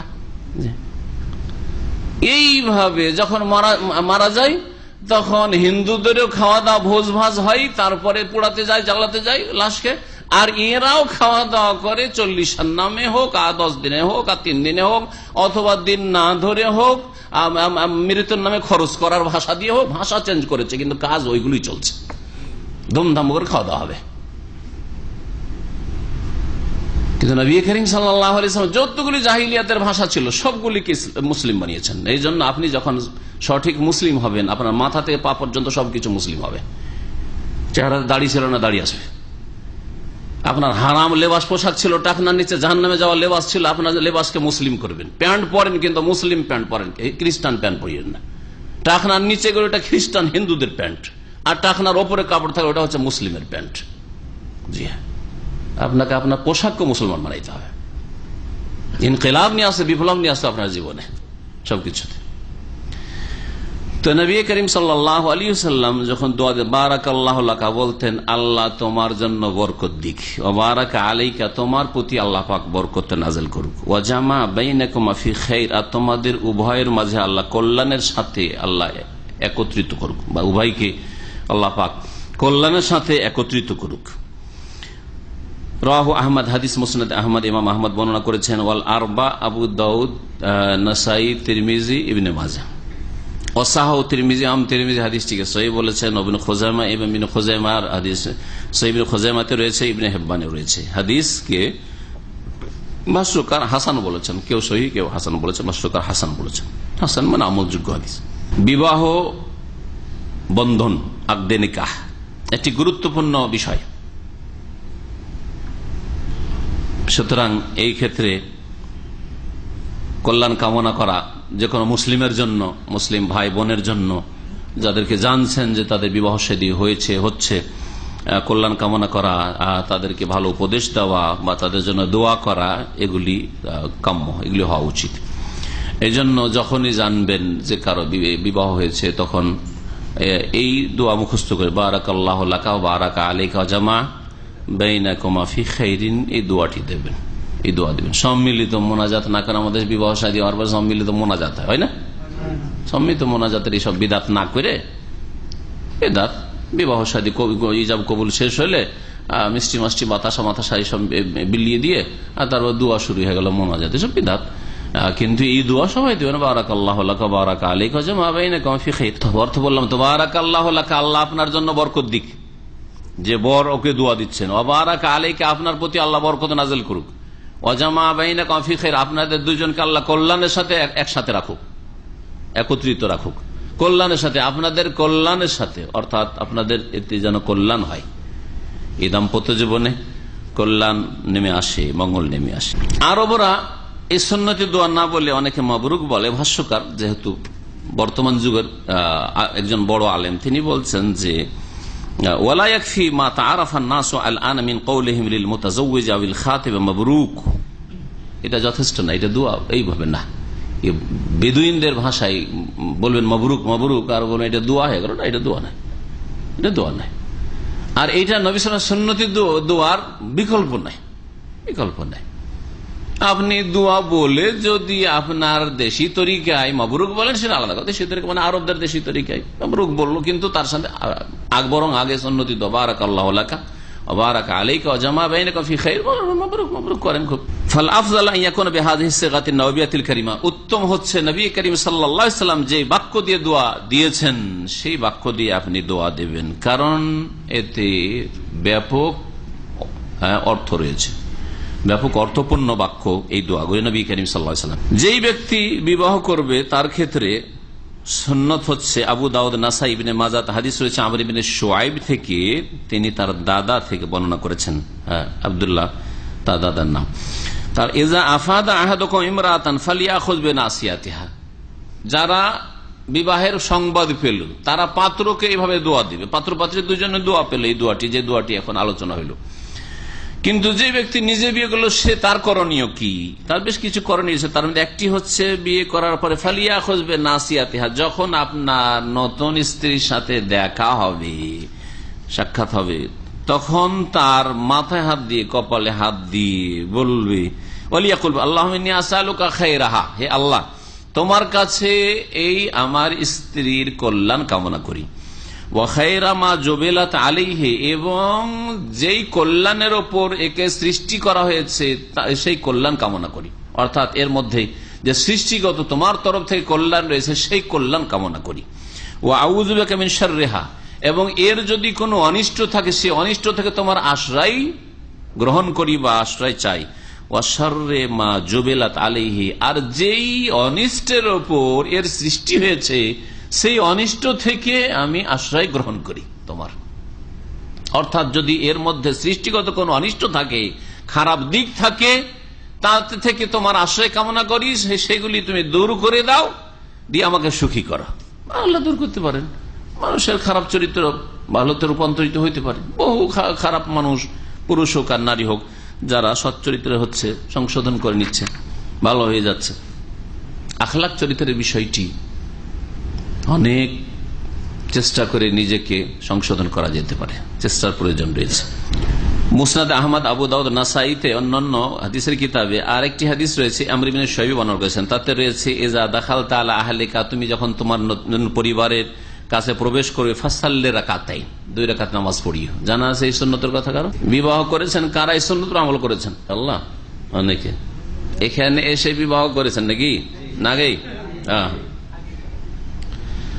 আমার দেশে আবার ওই 2 রাকাত নামাজ পড়ে যখন কবুলটা করলো, সাথে সাথে 2 রাকাত পড়লো, ওইটা নয়। হ্যাঁ, ওটা নয়, বলে শুকরা নামাজ, ওটা নাই। এটা কখন নামাজ পড়বেন? 2 জন ইমাম মুক্তাদি, আপনি নামাজ পড়েন, আপনার মুক্তাদি আপনার পেছনে আপনার স্ত্রী নামাজ পড়বে। এই নামাজ কে পড়েছেন? এই নামাজের কথা বলছি। বুঝছেন, যখন তুমি তোমার পরিবারের কাছে প্রবেশ করবে, মানে সাক্ষাৎ হবে, ফাসাল্লি রাকাতাইন, তখন 2 রাকাত নামাজ পড়ো। সুম্মা খুয বিরাসি আহলিক, তারপরে তোমার পরিবারের মাথায় হাত দাও। সুম্মা কুল, আর তারপরে আল্লাহুম্মা বারিক ফি আহলি ওয়া বারিক লি আহলি ফিয়া ওয়ারযুকনি মিনহুম। তাহলে এই দোয়াটিও হাদিসে রয়েছে, কয়েকটি হাদিসের কিতাবে। হে আল্লাহ, আমার পরিবারে বরকত দাও, ওয়া বারিক লি আহলি ফিয়া, এবং আমার পরিবার, আমার স্ত্রীর জন্য আমার ভিতরে বরকত দাও, আমার মধ্যে বরকত দাও, সেও যেন উপকৃত হয়। ওয়ারযুকনি মিনহুম, এবং এদের থেকে আমাকে উত্তম রিজক দান কর। রিজক দান কর তার মানে নেক সন্তান দান কর। রিজক এখানে সন্তান সন্ততিকে বোঝানো হয়েছে। যারা বিবাহ শাদী করেননি তাদেরকে একটি সুন্দর ইসলামিক বইয়ের দিক নির্দেশনা দিচ্ছি। জানা আছে, ইসলামের দৃষ্টিকোণ থেকে দাম্পত্য জীবনের ক্ষেত্রে নতুন পাত্র পাত্রীর জন্য একটি সুন্দর বই লেখা হয়েছে, বাংলায় অনুবাদ হয়েছে। কে বলতে পারেন? আদাবুজ জেফাফ। আদাবুজ জেফাফ, বাসর রাতের আদব। বাংলায় ওর তরজমা হচ্ছে বাসর রাতের আদব, বা বাসর রাতের নীতিমালা, আদব কায়দা। এই বইটি বাংলাদেশে অনুবাদ হয়েছে, সুন্দর বই। এই এতে তবে যারা পড়বেন তারা যখন বিয়ে করার জন্য প্রস্তুত হয়ে গেছেন ওই সময়গুলিতে পড়বেন, বিয়ের 2-4 বছর আগে পড়বেন না। এটা আমার ব্যক্তিগত পরামর্শ। কি বুঝলেন? কিছু বই মার্কেটে পাওয়া যায় যেগুলো কি এদের ভাষায়, ভারত উপমহাদেশ ভাষায় কোক শাস্ত্রের বই বলা হয়। ওগুলোকে খবরদার ওই বইগুলো পড়বেন না, চরিত্র নষ্ট হবে। আর বিবাহর আগে তো মোটেই পড়বেন না ওই বইগুলো। আর ওতে অনেক কিছু লেখা হয়েছে যেগুলি ইসলাম বিরোধী, তারপরে অবাস্তব। হ্যাঁ, তাদের খেয়াল খুশি লেখা হয়েছে, তাদের অভিজ্ঞতার ভিত্তিতে। আর যেই বইটির কথা বললাম সেটা ইসলামের দৃষ্টিকোণ থেকে আর সহি আকীদার আল্লামা মোহাম্মদ নাসির আলবানী রহমতুল্লাহ আলাইহি লেখা কিতাব আদাবুজ জাফাফ। আমার কাছে আরবি তো আছে আর বাংলাও আছে, যে উর্দুতে অনুবাদ হয়েছে, ইংলিশে অনুবাদ, কয়েক ভাষায় এটা অনুবাদ হয়েছে। আর একটি কিতাব এই বিষয়ে লেখা হয়েছে, আরবিতে আছে, সুন্দর বই, সেটা মাহমুদ ইস্তাম্বুলির, একজন তুরস্কের আলেমের, সেটা আরবিতে আছে, শুধু আরবিতে আছে। আমার মনে হয় সেটা অনুবাদ হয়নি, বড় বই। তাতেও এই বাসর সম্পর্কে আপনার সঠিক কোরআন এবং হাদিসের আলোকে সুন্দর কথা লেখা হয়েছে। কিন্তু আদাবুজ জাফাফ বইটি ছোট আকারে, আর এটা বাংলাতেও আছে, ঢাকায় পাবেন, ছেপেছে। ওই বইটা পড়ে নেবেন যারা বিবাহ করতে যাচ্ছেন, অথবা বিয়ে করে নিয়েছেন যারা, আগে ভাগে পড়বেন না। অনেকে আবার এইসব কিতাবের খোঁজ বেশি খোঁজে, হ্যাঁ, লাইব্রেরিতে গিয়ে বিবাহের মাসাইলের বই। আর বিয়ে করছেন না, 5 বছর পর আরো বিয়ে করবেন, কখন করবেন নিজে জানেন, এখন বিবাহের মাসাইল কেন পড়বেন? এইসব প্রয়োজন করে না। ওয়ান আব্দুল্লাহ বিন মাসউদ রাদিয়াল্লাহু আনহু قال علمنا رسول الله صلى الله عليه وسلم التشهد في الحاجات ان الحمد لله نحمده ونستعينه ونستغفره ونعوذ بالله من شرور انفسنا من يهده الله فلا مضل له ومن يضلل فلا هادي له واشهد ان لا اله الا الله واشهد ان محمدا عبده ورسوله ويقرأ 3 آيات رواه احمد والاربعه وحسنه الترمذي والحاكم। এই হাদিসে খুতবাতুল হাজা, সুন্নতি খুতবা যেটি বিবাহে বিশেষ করে পড়া হয় পাবন্দির সাথে, আর বাকি অন্যান্য প্রয়োজনের খুতবাতে অনেকে এই সুন্নাতকে পরিত্যাগ করেছে, উপেক্ষা করেছে, যেটা ভালো জিনিস নয়। এই হাদিসটি নিয়ে আলোচনা করব। আব্দুল্লাহ বিন মাসউদ রাদিয়াল্লাহু তাআলা আনহু থেকে বর্ণিত, তিনি বলছেন, আল্লামানা রাসূলুল্লাহ সাল্লাল্লাহু আলাইহি ওয়াসাল্লাম আত-তাশাহুদা ফিল হাজাত। রাসূলুল্লাহ সাল্লাল্লাহু আলাইহি ওয়াসাল্লাম আমাদেরকে প্রয়োজনের ক্ষেত্রে শাহাদাতের বাক্যগুলি শিখিয়েছেন। শাহাদাত মানে এতে যেহেতু ওই আশহাদু আল্লা ইলাহা ইল্লাল্লাহ ওয়া আশহাদু আন্না মুহাম্মাদার রাসূলুল্লাহ, এই জন্য এই খুতবাতুল হাজাকে কি বলা হয়েছে? আত-তাশাহুদ, প্রয়োজনের তাশাহুদ। এক তাশাহুদ হচ্ছে আত-তাশাহুদ ফি সলাহ, আরেকটা হাদিসে রয়েছে তাশাহুদ হচ্ছে দুই রকম, একটা হচ্ছে আত-তাশাহুদ ফি সলাতি ওয়া আত-তাশাহুদ ফিল হাজা। নামাজের তাশাহুদ, সলাতের তাশাহুদ হচ্ছে আত-তাহিয়াতু লিল্লাহি ওয়াস সালাওয়াতু ওয়াত তাইয়্যিবাতু আসসালামু আলাইকা আইয়ুহান নবী ওয়া রাহমাতুল্লাহি ওয়া বারাকাতুহু আসসালামু আলাইনা ওয়া আলা ইবাদিল্লাহিস সালিহিন। মনে রাখবেন যে এই যে নামাজের আত-তাহিয়াত একজন সাহাবায়ে কেরাম থেকে বাক্যের পার্থক্যের সাথে বর্ণিত রয়েছে। তার মধ্যে যেটা প্রসিদ্ধ আব্দুল্লাহ বিন মাসউদ থেকে সেটাই বললাম, এটা বেশি প্রসিদ্ধ। আবু মুসা আশআরী থেকে রয়েছে, আর অন্য সাহাবী থেকে রয়েছে, 3-4 রকম রয়েছে, যে কোনো একরকম পড়লেও চলে। এটা হচ্ছে হাজাতুন মানে প্রয়োজন, প্রয়োজনের তাশাহুদ মানে প্রয়োজনের খুতবা, প্রয়োজনে আল্লাহ পাকের প্রশংসা করা এবং আল্লাহ পাকের ওয়াহদানিয়ত একত্বের সাক্ষ্য প্রদান করা, যাকে তাশাহুদ বলা হয়, আর নবী করিম সাল্লাল্লাহু আলাইহি ওয়াসাল্লামের নবুয়ত রিসালাতের সাক্ষ্য প্রদান করা। এ তাশাহুদ ফিল হাজা। হাজা মানে শুধু হাজাতুন নিকাহ নাকি বিবাহের প্রয়োজন, না যে কোনো প্রয়োজন? যে কোনো প্রয়োজন। এই জন্য এই খুতবা শুধু 2-1টি জায়গায় সীমিত করবেন না। এই খুতবা শুধু বিবাহিতেই সীমিত, বা এর চাইতে বেশি পড়লে এই খুতবা, জুমার খুতবাতে শুধু, এই খুতবা শুধু কিসে? ঈদের খুতবা, ঈদ উল ফিতর, ঈদ উল আজহা, ব্যাস যে কোনো প্রয়োজন। নবী করিম সাল্লাল্লাহু আলাইহি ওয়াসাল্লাম প্রয়োজন বোধ করলেন যে কিছু কথা আমি মুসলিমদেরকে বলবো, সাথী সঙ্গীদেরকে বলবো, কোন একটা সমস্যা নিয়ে আলোচনা করব, কোন একটা বিচার সালিস মীমাংসা মিটিং, এই ক্ষেত্রেও সুন্নাত খুতবাতুল হাজা একটা মিটিং আমাদের, এটা হচ্ছে ব্যবসায়ী প্রতিষ্ঠান, তারপরে খুতবাতুল হাজা পড়ে না ভালো, মুস্তাহাব। যে হ্যাঁ, খুতবাতুল যে কোনো প্রয়োজনে, যাতে করে আল্লাহ পাক যে সমস্যাটা নিয়ে বসছি তাতে বরকত দান করেন, আল্লাহর প্রশংসা দিয়ে এবং সালাত সালাম ইত্যাদি আর যেসব বাক্যগুলি এতে রয়েছে সেগুলি দিয়ে শুরু করলাম। অত্যন্ত গুরুত্বপূর্ণ এই খুতবা।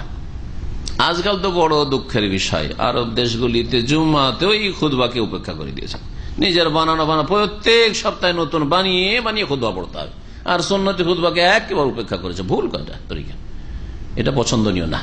এই খুতবা পড়ে নিয়ে মাঝে মধ্যে ছাড়ুক, কিন্তু অধিকাংশ সময় পড়ুক। যদি করে তাহলে আপত্তিকর মনে করব না। আমি আমার নিজের ব্যক্তি ক্ষেত্রে করি কি, যখন দেখেছেন, খেয়াল করেছেন, হয়তো একটা সূরার প্রথম যেদিন শুরু করি সেই দিন খুতবাতুল হাজা, সুন্নতি খুতবা পড়ি, আর মাঝখান থেকে ধরে একটা সূরা পড়ো, হয়তো তাতে 5টা-7টা পর্ব হচ্ছে, দ্বিতীয় তৃতীয় এইগুলো পর্ব, যখন তখন যেহেতু সময় একটু বেশি লাগবে এই খুতবাতুল হাজা লম্বা খুতবা, তখন হয়তো সংক্ষিপ্ত আল্লাহর হামদু সানা প্রশংসা করে দিলাম, নবী সাল্লাল্লাহু আলাইহি ওয়াসাল্লাম দুরূদ সালাম পেশ করে দিলাম, হয়ে গেল। জি হ্যাঁ, যেটি জরুরি সেটা করে দিলাম। কিন্তু খুতবাতুল হাজাকে একেবারে উপেক্ষা করে দেওয়া, নতুন একেবারে মিলানো ছন্দের বাক্য দিয়ে তৈরি করে খুতবা বানিয়ে নিয়ে আসা, এটা বাঞ্ছনীয় না, ভালো জিনিস নয়। এই খুতবাকে উপেক্ষা করে মাঝে মাঝে করলে ঠিক আছে। রাসূলুল্লাহ সাল্লাল্লাহু আলাইহি ওয়াসাল্লাম আমাদেরকে প্রয়োজনের ক্ষেত্রে আত-তাশাহুদ মানে শাহাদাত প্রদান করা খুতবা শিখিয়েছেন। কি সেটা ছিল? ইন্নাল হামদালিল্লাহ। এখানে কি রয়েছে? ইন্না দিয়ে শুরু হয়েছে, কিন্তু কোন কোন রিওয়ায়াতে শুধু আলহামদু দিয়েও শুরু হয়েছে। সুতরাং কেউ যদি বলে আলহামদুলিল্লাহ নাহমাদুহু ওয়া নাস্তাঈনুহু ওয়া নাস্তাগফিরু, ঠিক আছে, যেটা ঠিক আছে সেটাকে ঠিক বলবো আমরা। আলহামদুলিল্লাহ দিয়েও শুরু করতে পারেন, আমাদের অধিকাংশ আলেমরা দেখা যায় আলহামদুলিল্লাহ নাহমাদু শুরু করে। আর ইন্নাল হামদা আরব শাইখেরা দেখবেন ইন্নাল হামদালিল্লাহ দিয়ে শুরু করে, ইন্না নিঃসন্দেহে, নিশ্চয় দিয়ে শুরু করে, ভালো, ঠিক আছে। এইটা হচ্ছে এখানে আমাদের সামনে রিওয়ায়াত। তারপরে কি রয়েছে? নিঃসন্দেহে আলহামদুলিল্লাহ, সমস্ত প্রশংসা আল্লাহর জন্য, ঠিক না? আলহামদুলিল্লাহ মানে নাহমাদুহু, আমরা তারই প্রশংসা করি, গ্রামারগত যদি আলোচনা করি অনেক লম্বা হয়ে যাবে, আর আপনাদের বেশি অত ফায়দা নেই। সেজন্য আলহামদুলিল্লাহ আর নাহমাদুহুতে কি পার্থক্য রয়েছে? পার্থক্য আছে, গ্রামারেও নাহুতে পার্থক্য রয়েছে। আলহামদুলিল্লাহ জুমলা ইসমিয়া, সুতরাং তাতে দাওয়াম রয়েছে, স্থায়িত্ব রয়েছে। আর এটা হচ্ছে জুমলা ফেলিয়া নাহমাদু, সুতরাং তাতে নতুনত্ব রয়েছে, মানে নতুন নতুন আপনার হামদ হইতে আছে। এই দিকগুলি রয়েছে যেগুলো ভাষাগত মানে ফায়দা, তো সেগুলি এই সাধারণ মানুষের জন্য আলোচনা করলাম না। যদি মাদ্রাসার এটা ক্লাস হইতো তখন সেগুলি বলতাম। অনেক সময় অনেক কিছু যেন সংক্ষেপ করি, যেমন বলেই দিলাম সেজন্য একটু ইঙ্গিত করে ছেড়ে দিলাম। তো দুটোই রয়েছে। আল্লাহর প্রশংসা স্থায়ী সব সময়, কেউ করুক না করুক আল্লাহ প্রশংসা, সমস্ত প্রশংসার যোগ্য আলহামদুলিল্লাহ, বুঝা গেছে। আর নাহমাদুহু প্রশংসা নতুন নতুন হতেই আছে, তাজাদ্দুদ বলা হয়, নতুন নতুন আল্লাহর প্রশংসা হতেই আছে। কারণ ফেলে কি থাকে? কাল থাকে, কাল হয় অতীত কাল রয়েছে, না বর্তমান কাল রয়েছে, ভবিষ্যৎ কাল রয়েছে, কিন্তু ইসমে কাল থাকে না। এই জন্য দুটোতে এই পার্থক্যটা। নাহমাদুহু, আর দুই বাক্য দিয়ে আল্লাহর প্রশংসা করা আছে। নাহমাদুহু, তার আমরা প্রশংসা করি, ওয়ানাস্তাইনুহু, তার কাছেই কি করি? সাহায্য কামনা করি। ওয়ানাস্তাগফিরুহু, আর তার কাছে ক্ষমা প্রার্থনা করি, মার্জনা কামনা করি, ঠিক না? ওয়ানাউযু বিল্লাহি মিন শুরুরি আনফুসিনা, এবং আল্লাহর আশ্রয় গ্রহণ করি আমরা মিন শুরুরি আনফুসিনা, আমাদের নিজেদের কি অনিষ্ট থেকে। শাররুনের বহুবচন শুরুর, নফসের বহুবচন আনফুস, আমাদের নিজেদের মধ্যে যে অনিষ্টগুলি রয়েছে, খারাপ দিক রয়েছে, সেগুলির দ্বারা যেন আমরা ক্ষতিগ্রস্ত না হয়। সুবহানাল্লাহ। আমাদের নিজেদের মধ্যে যে দোষ ত্রুটি রয়েছে সেগুলির কারণে যেন ক্ষতিগ্রস্ত না হয়। নাউযু বিল্লাহি মিন শুরুরি আনফুসিনা। অন্য রিওয়ায়াতে রয়েছে অমিন সাইয়্যাতি আমালিনা, আর আমাদের খারাপ মন্দ কাজের অনিষ্ট থেকে আল্লাহর আশ্রয় গ্রহণ করি, এটাও রয়েছে। এখানে যেই কথাগুলি নেই, আর আমাদের দেশের বক্তারা অধিকাংশই বলে থাকে, বরং আরবেও অনেক দায়ী রেখেও, আরব দায়ী নয় কিন্তু আমাদের দায়ী ভারত, বাংলাদেশ, পাকিস্তানে দেখা যায় এই গতানুগতিক ওইরকম শুনে শুনে মুখস্থ করে, যার ফলে এগুলো জবানে এমনি চলে আসে। আমি বেশ কিছু দায়ীকে পার্সোনাল আমি বলেছি যে ভাই এই শব্দগুলি আসলে হাদিসে নেই, আর কোনটা আছে তো সাজ, জয়ীফ, সহি নয়, সুতরাং এগুলো ছেড়ে দেন। বলেছে ঠিক আছে, জাকাল্লাহ জাকাল্লাহ। পরে দেখি আবার কিছুদিন পর দেখছি ওইটাই পড়ছে ওইভাবে, মানে ওই গিয়ারে যে চড়ে গেছে ওই গিয়ারে চলতে আছে। যেমন অনেকে আছেন ওই নামাইতর বিদাত করে অভ্যাস আছে, জেনে গেছে নামাইতর বিদাত বিদাত, তাই না? নামাইতো পড়া উচ্চারণ করা কি বেদাত, আর তারপরে নামাজ আসলে গিয়ারে উঠে যান, হানাফি গিয়ারে উঠে যান, বেদাত। হানাফি মজাবে কিন্তু নিয়ত পড়া নাই। হানাফি নকল হানাফিতে আছে, একটা হচ্ছে আসল হানাফি মজাব, একটা হচ্ছে নকল হানফি মজাব। কথা বলছেন না? বর্তমান যেটা প্রচলিত হানফি মজাব সেটা নকল হানফি মজাব, বুঝছেন না? ভালো করে বুঝেন। আকীদার ক্ষেত্রে নকল, আশারি মাতুরিদি নকল হানফি মজাব, আর আমলের ক্ষেত্রেও নামাইতো আবু হানিফার মজাবে নেই, ইখতাদাইতু বিহাযালাম আবু হানিফার মজাবে নেই রাহিমাহুল্লাহ। বোঝা গেছে? যাই নামাজের দোয়া পড়া আবু হানিফা রাহমাতুল্লাহ মজাবে নেই। তাহলে এগুলো কোন মজাবে আছে? তাইলে আবার হানাফি মজাবের নামই তো চলছে, এই জন্য বললাম এটা নকল মজাব, এটা আসল মজাব নয়। অনেকে দেখেছি যে মুখ নাড়ছে, কিছুক্ষণ হাত বাঁধছে না, অথচ ইমাম ইকামত দিয়ে নামাজ শুরু করে দিয়েছে। তো পরে জিজ্ঞেস করি কি পড়ছিলেন? ভুলে গেছি, না হয়তো পড়ছে, কিন্তু ও জানে যে না হয়তো পড়া বিদাত, অভ্যাস হয়ে গেছে, ওই তো গিয়ারে উঠে যায়। যারা পুরাতন ড্রাইভার, হ্যাঁ কোনটাতে কি দিতে হবে চিন্তা করে দেন না, ও পুরাতন উঠতে মাত্রই চলে গেল, কোথায় যে গেছে ওইদিকে গল্প, ওইদিকে চলছে, এদিকে উঠছে, তাই না? এইরকম হয়েছে যারা আগে থেকে বিদাতি নামাজ পড়ে অভ্যাস, ওদের নামাইতে পড়া, জেনে গেছেন বিদাত তারপরেও চলতে আছে, জেনে গেছেন রফেদান সুন্নাত তারপর রফেদান হাত ওঠে না, জেনে গেছেন আমিন জোরে বলা শোনা তারপর আমিন বলা হয় না, কারণ ওই গিয়ারে উঠে আছেন, আগের পুরানো গিয়ারে আছে। কিছু বাক্য বাড়ায় কি অনমেনবিহি ওয়ানা তাওয়াক্কালু আলাইহি, শুনেছেন না শোনেননি? কি সুরের সাথে, হ্যাঁ, আলহামদুলিল্লাহ নাহমাদুহু ওয়া নাস্তাইনুহু ওয়া নু'মিনু বিহি ওয়া নাতাওয়াক্কালু আলাইহি। নু'মিনু বিহি ওয়া নাতাওয়াক্কালু আলাইহি অর্থ তো ভালো, তার প্রতি আমরা ঈমান রাখি, আল্লাহর প্রতি, ওয়া নাতাওয়াক্কালু আলাইহি এবং তার উপরে আস্থা ভরসা করি। কিন্তু নবী করিম সাল্লাল্লাহু আলাইহি সাল্লামের কোন সহিহ হাদিস দ্বারা এই দুটো বাক্য কি প্রমাণিত না? আলমান আসুদ আলম আপনাদের অবগত, আলমান আসুদ বলছেন এগুলো হচ্ছে সাজ, মানে জয়ীফ। ওয়া নু'মিনু বিহি ওয়া নাতাওয়াক্কালু এই দুটো বাক্য হচ্ছে জয়ীফ।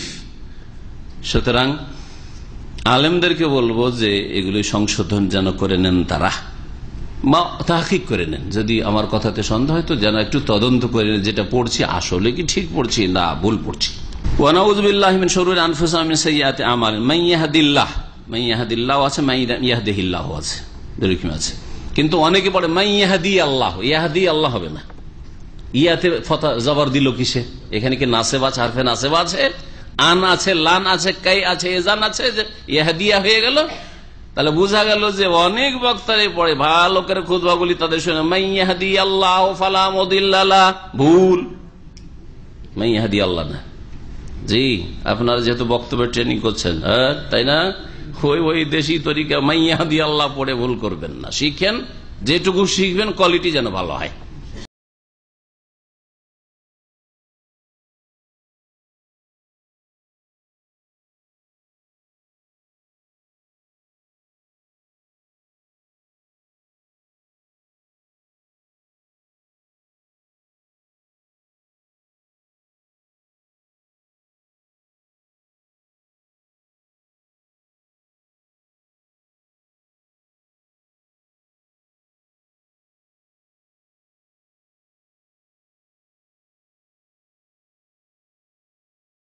তাহলে কি হয়ে যাবে? সেটা পড়ে যাবে। এখানে ইয়াটা পড়ে গেছে, ইয়া পড়ে গেছে, আর ওকে জাগিয়ে দিয়ে আবার জবাব দিয়ে দিলেন, ভুল করলেন না? জি, হ্যাঁ, ব্যাকরণ ভুল।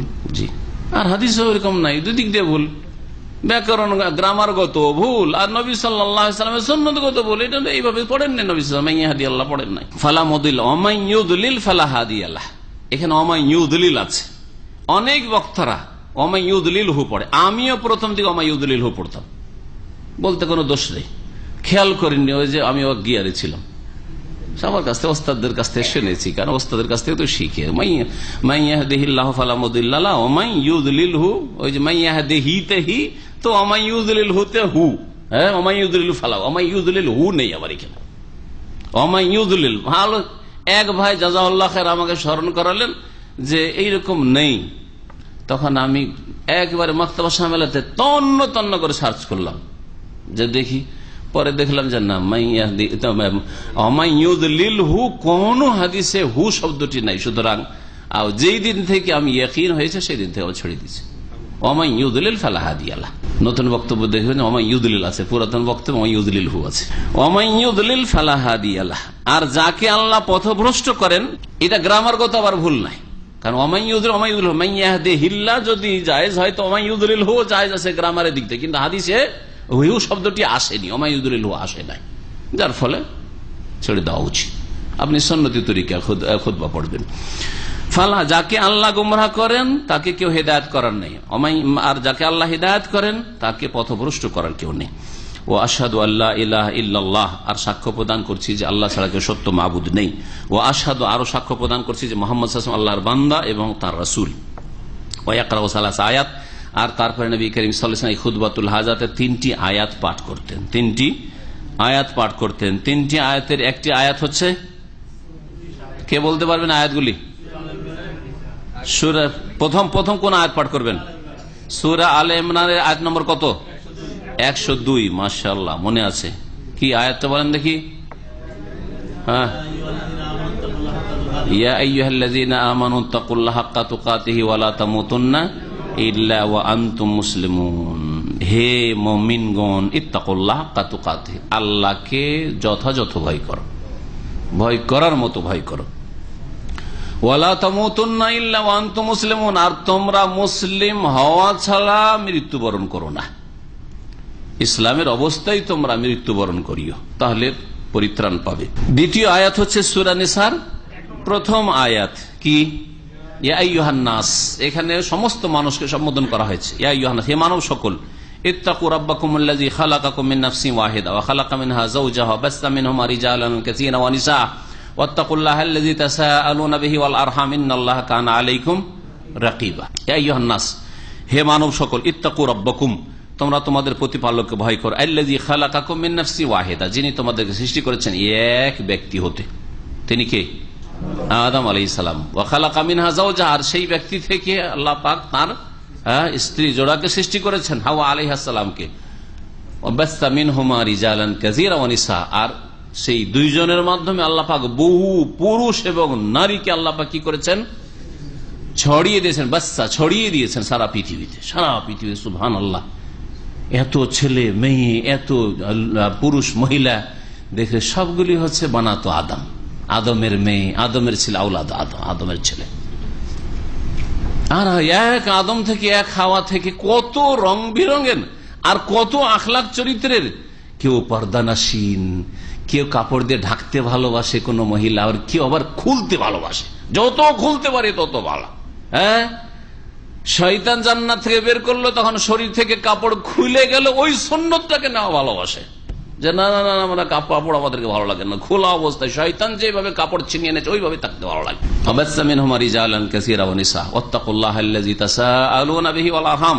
আর তোমরা সেই আল্লাহকে ভয় করো,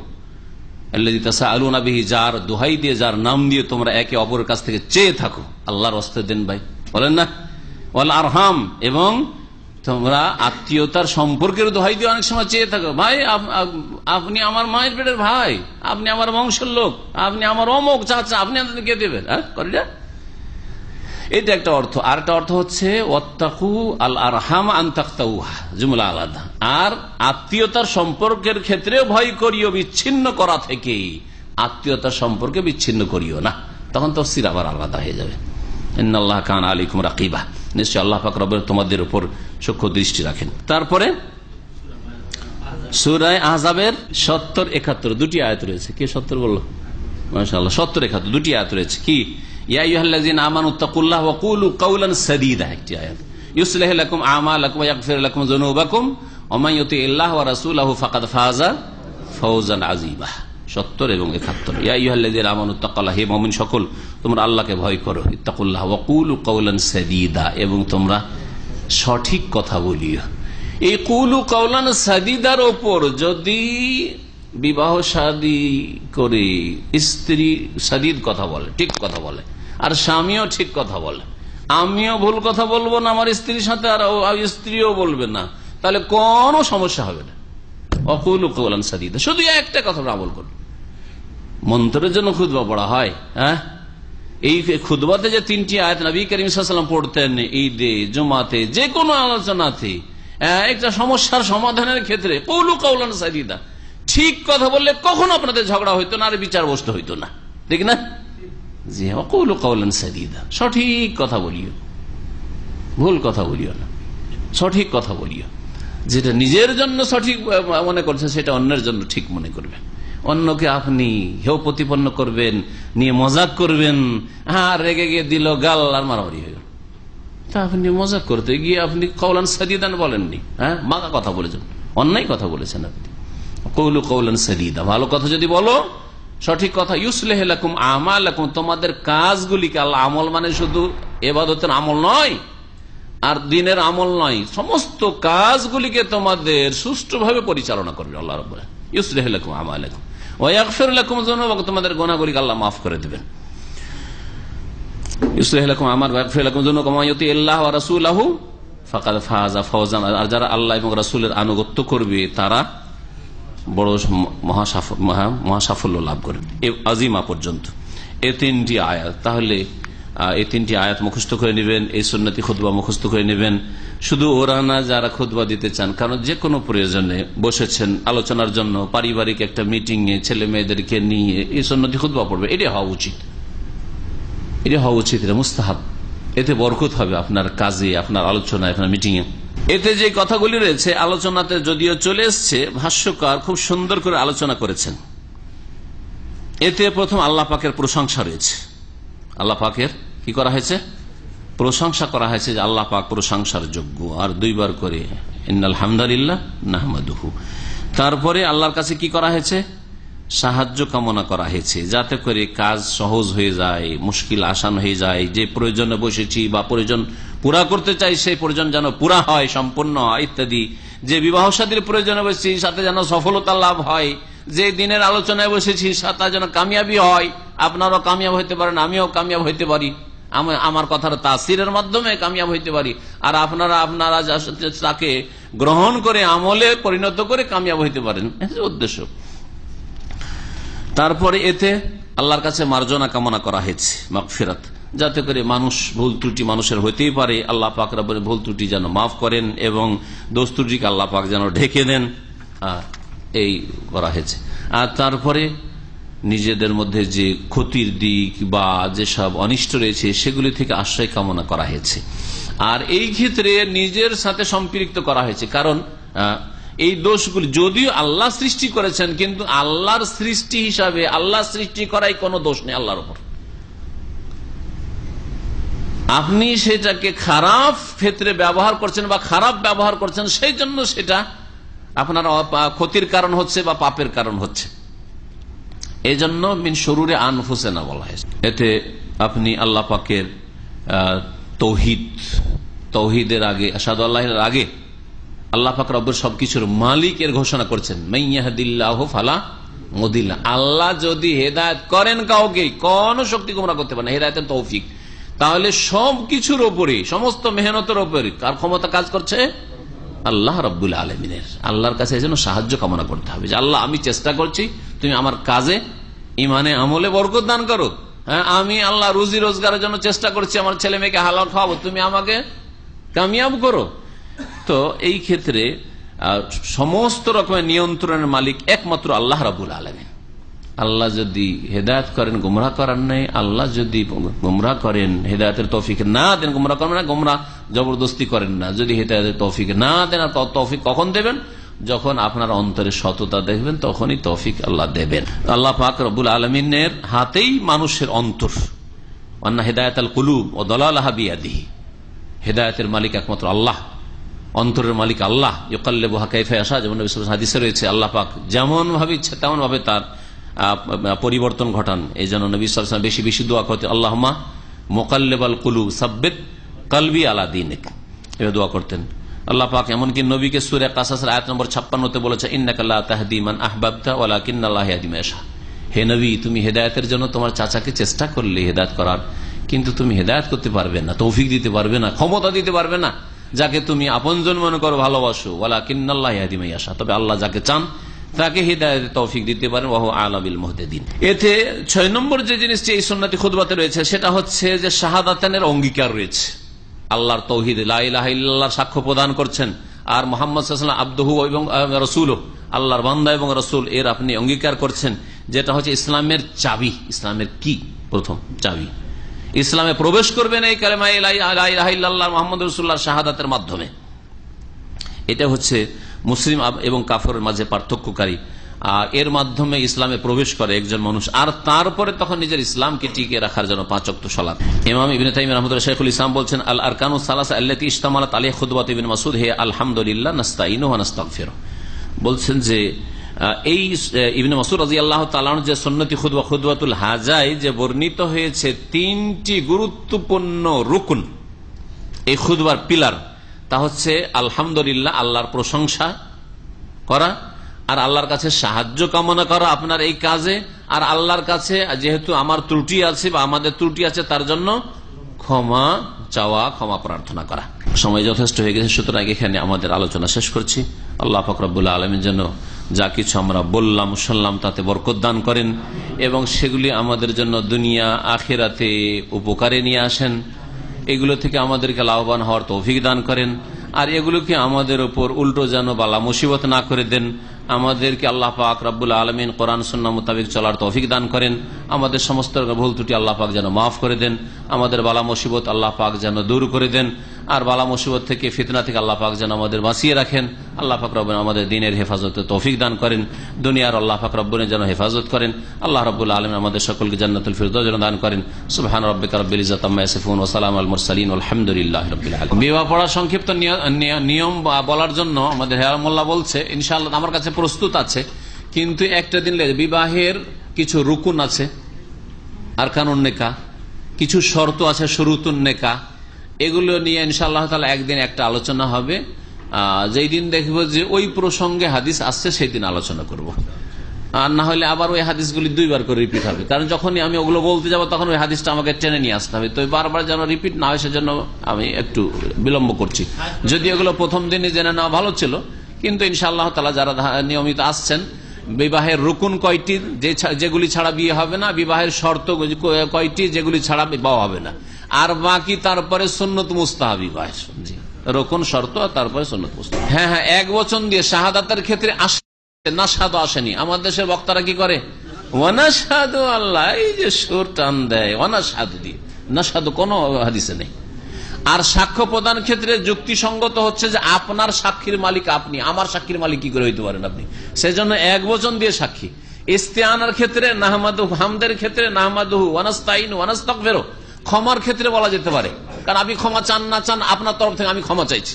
হ্যাঁ, আপনি সাহায্য চান আর না চান, বা আপনার পরিবার চাক না চাক, আপনি পরিবারের পক্ষ থেকে আল্লাহর কাছে সাহায্য চাইছেন আর ক্ষমা চাইছেন আর ইত্যাদি ইত্যাদি প্রশংসা করছেন, কিন্তু সাক্ষ্য প্রদান উইটনেস সে একে অপরের মালিক না।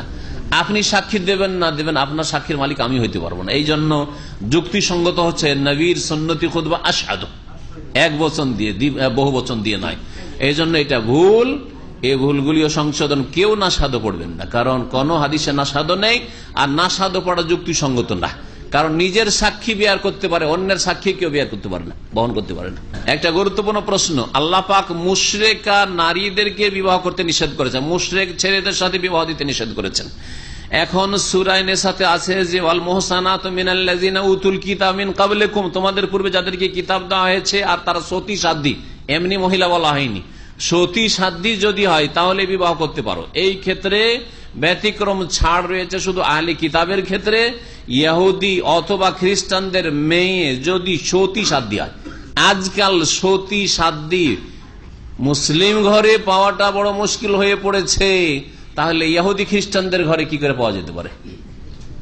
আল্লাহ শুধু বলেন যে ওয়ান্নিসা মিনাল্লাযিনা উতুল কিতাব, এই কথা বলেন নাই, বারবানাত মিনাল্লাযিনা উতুল কিতাব বলেননি, আল মুহসানাত। হ্যাঁ, সতী সাধ্বী হইতে হবে। সতী সাধ্বী যদি নিশ্চিত থাকেন যে কখনো অবাধ মেলামেশাই এই মেয়ে যায়নি, যদি ইহুদির মেয়ে আর খ্রিস্টানের মেয়ে, তাহলে বিবাহ করা জায়েজ আছে।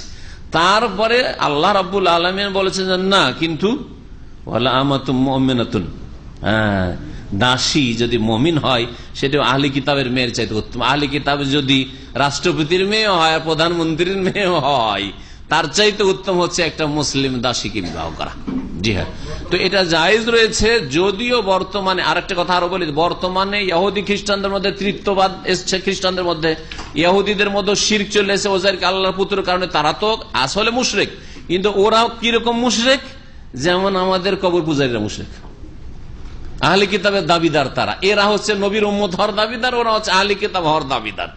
যার ফলে ওদের মুসলিম বলছি না, কিন্তু আল্লাহ পাক ছাড় দিয়েছেন আহলি কিতাবদের ক্ষেত্রে এতটা যে আহলি কিতাবদের মেয়েদেরকে বিবাহ করা যাবে।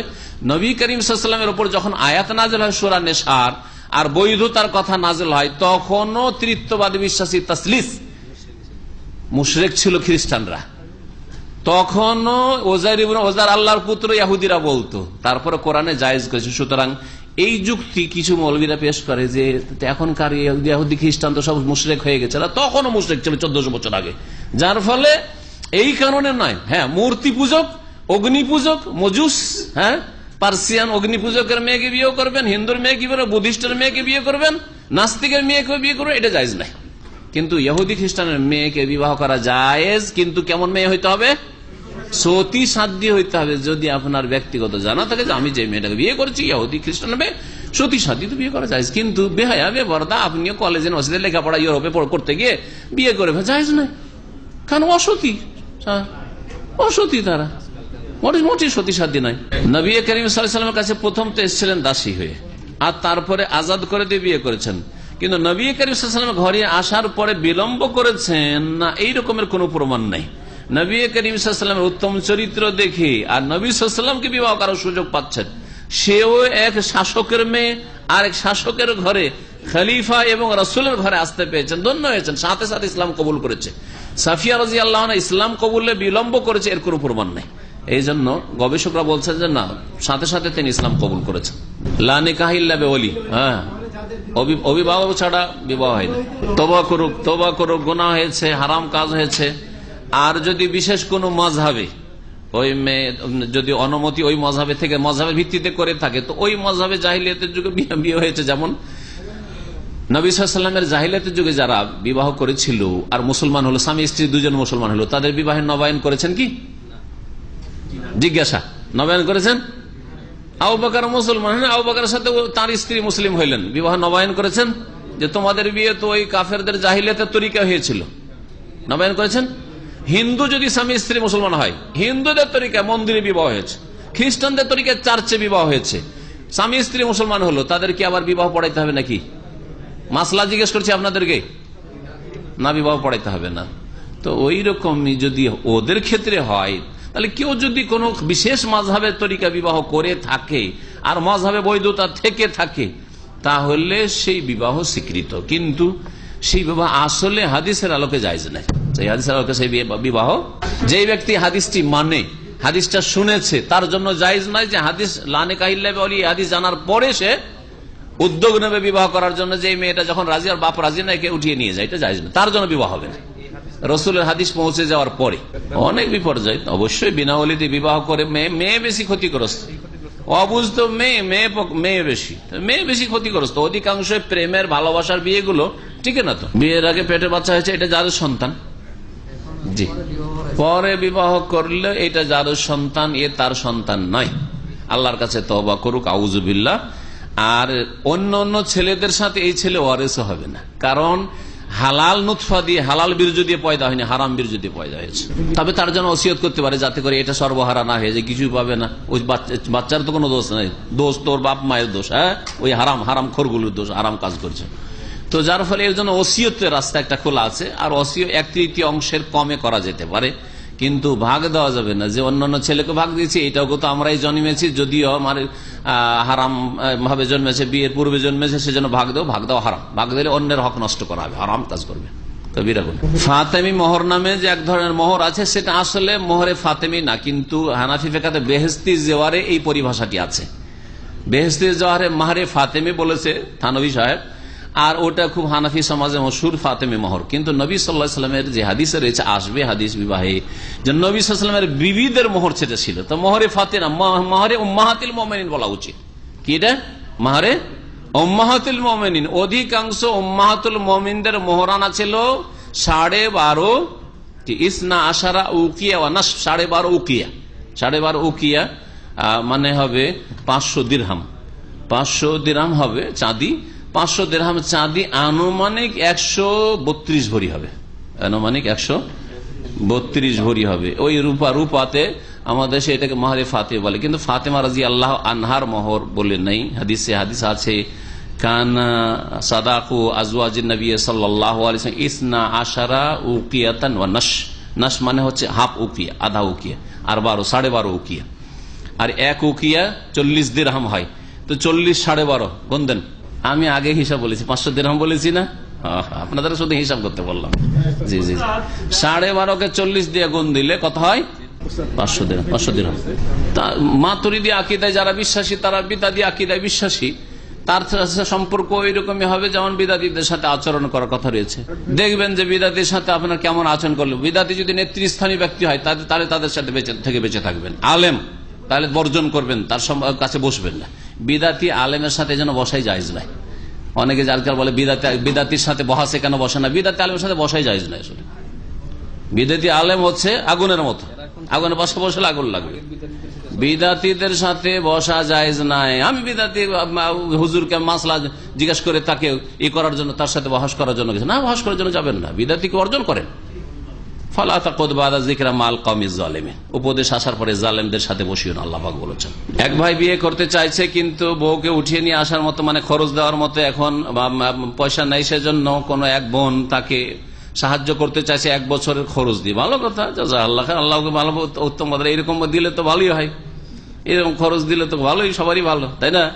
তো কেউ যদি স্বেচ্ছা দেয়, কিন্তু আপনি কারো কাছে ভিক্ষা করে চেয়ে নেবেন না যে আমি বিয়ে করতে যাচ্ছি আর অভাব আছে, তো কিছু দেন, সাহায্য করেন। নবী সাল্লাল্লাহু আলাইহি ওয়াসাল্লাম বলেছেন, কারো রাগ চলে, বলছে স্ত্রীর উপর রাগ চলে আসো তো কি করবো? তো নবী সাল্লাল্লাহু আলাইহি ওয়াসাল্লাম বলছেন লা তাগজাব, রাগিও না। তার কি বলো, রাগ আসে, রাগিয়েন না। হ্যাঁ, আচ্ছা রাগ হয়ে যাচ্ছে, কি করো? যে বসে যান, বোঝা গেছে না, শুয়ে যান। আচ্ছা রাগ চলে আসে যদি দূর থেকে, এখানে 5000 কিলোমিটার টেলিফোনে রাগ চলে আসে, যদি এইরকম হয়, তাহলে ই করবেন, টেলিফোন সাথে সাথে রেখে দিবেন, তারপরে মন মেজাজটা ঠান্ডা হবে, তারপরে। আচ্ছা, 2 দিন আগের খবর বলছি। আমার ছোট বাচ্চাটা যে স্কুলের সামনে বালি নিয়ে খুব সুন্দর করে খেলছে, আর দুপুর বেলা জোহরের সময় গাড়ি নিয়ে গেছে, রাগ তো আবার উঠেছে। এখন সাথে সাথে যদি আমি কিছু একটা করি তাহলে তো মেরে দিতে হবে, মার চলে আসতে পারে না। আমরা আচ্ছা ঠিক আছে, তুমি গাড়িতে উঠো। আমার তরিকা হচ্ছে গাড়িতে উঠো, তোমার ভালো পানিশমেন্ট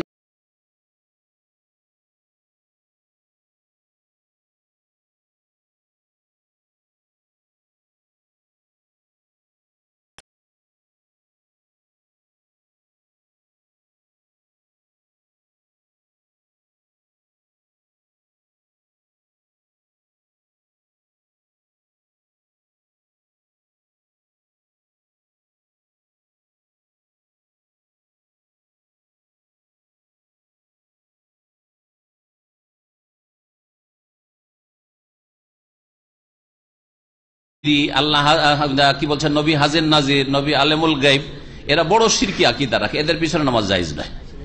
এইরকম যাদের শিরকি আকীদা আছে, আল্লাহ আলেমুল গাইব, আলেমুল গাইব নবীকেও বললেন, তাহলে নবীকে শরীক করে দিলেন, আল্লাহর রুবুবিয়তে শিরক করলেন। আল্লাহ হাজির, তার এলমের দিক থেকে, কুদরতের দিক থেকে, সত্তাগত দিক থেকে নয়। নাজির, আল্লাহ সবকিছু দেখছেন, এগুলি আল্লাহর গুণ। নবীর ক্ষেত্রে যে নবী হাজির, এখানে হ্যাঁ সব জায়গায় হাজির, নবী ভালো মাহফিলে হাজির, নবী সবকিছু দেখেন, তার এটা বড় শিরক। সুতরাং এদের পিছনে নামাজ পড়া জায়েজ নাই। নবী আল্লাহর নূরে পয়দা, মানে আল্লাহর নূর, আল্লাহর অংশ যদি বানিয়ে দেওয়া হয় তাহলে একেবারে খ্রিস্টানদের মতো আকীদা, ইবনুল্লাহ আর নুরুল্লাহর আকীদা একই রকমের, বড় শিরকি আকীদা। সুতরাং এদের পিছনে নামাজ পড়া জায়েজ নাই। তবে যারা নয়তর ধরেন বিদাত করছে, এইসব বিদাতগুলি করছে, সম্মিলিত মোনাজাতের বিদাত করছে, বেশ কিছু সুন্নত ছাড়ছে, এরাও বেশ কিছু বিদাত করছে, কিন্তু এদের পিছনে নামাজ জায়েজ।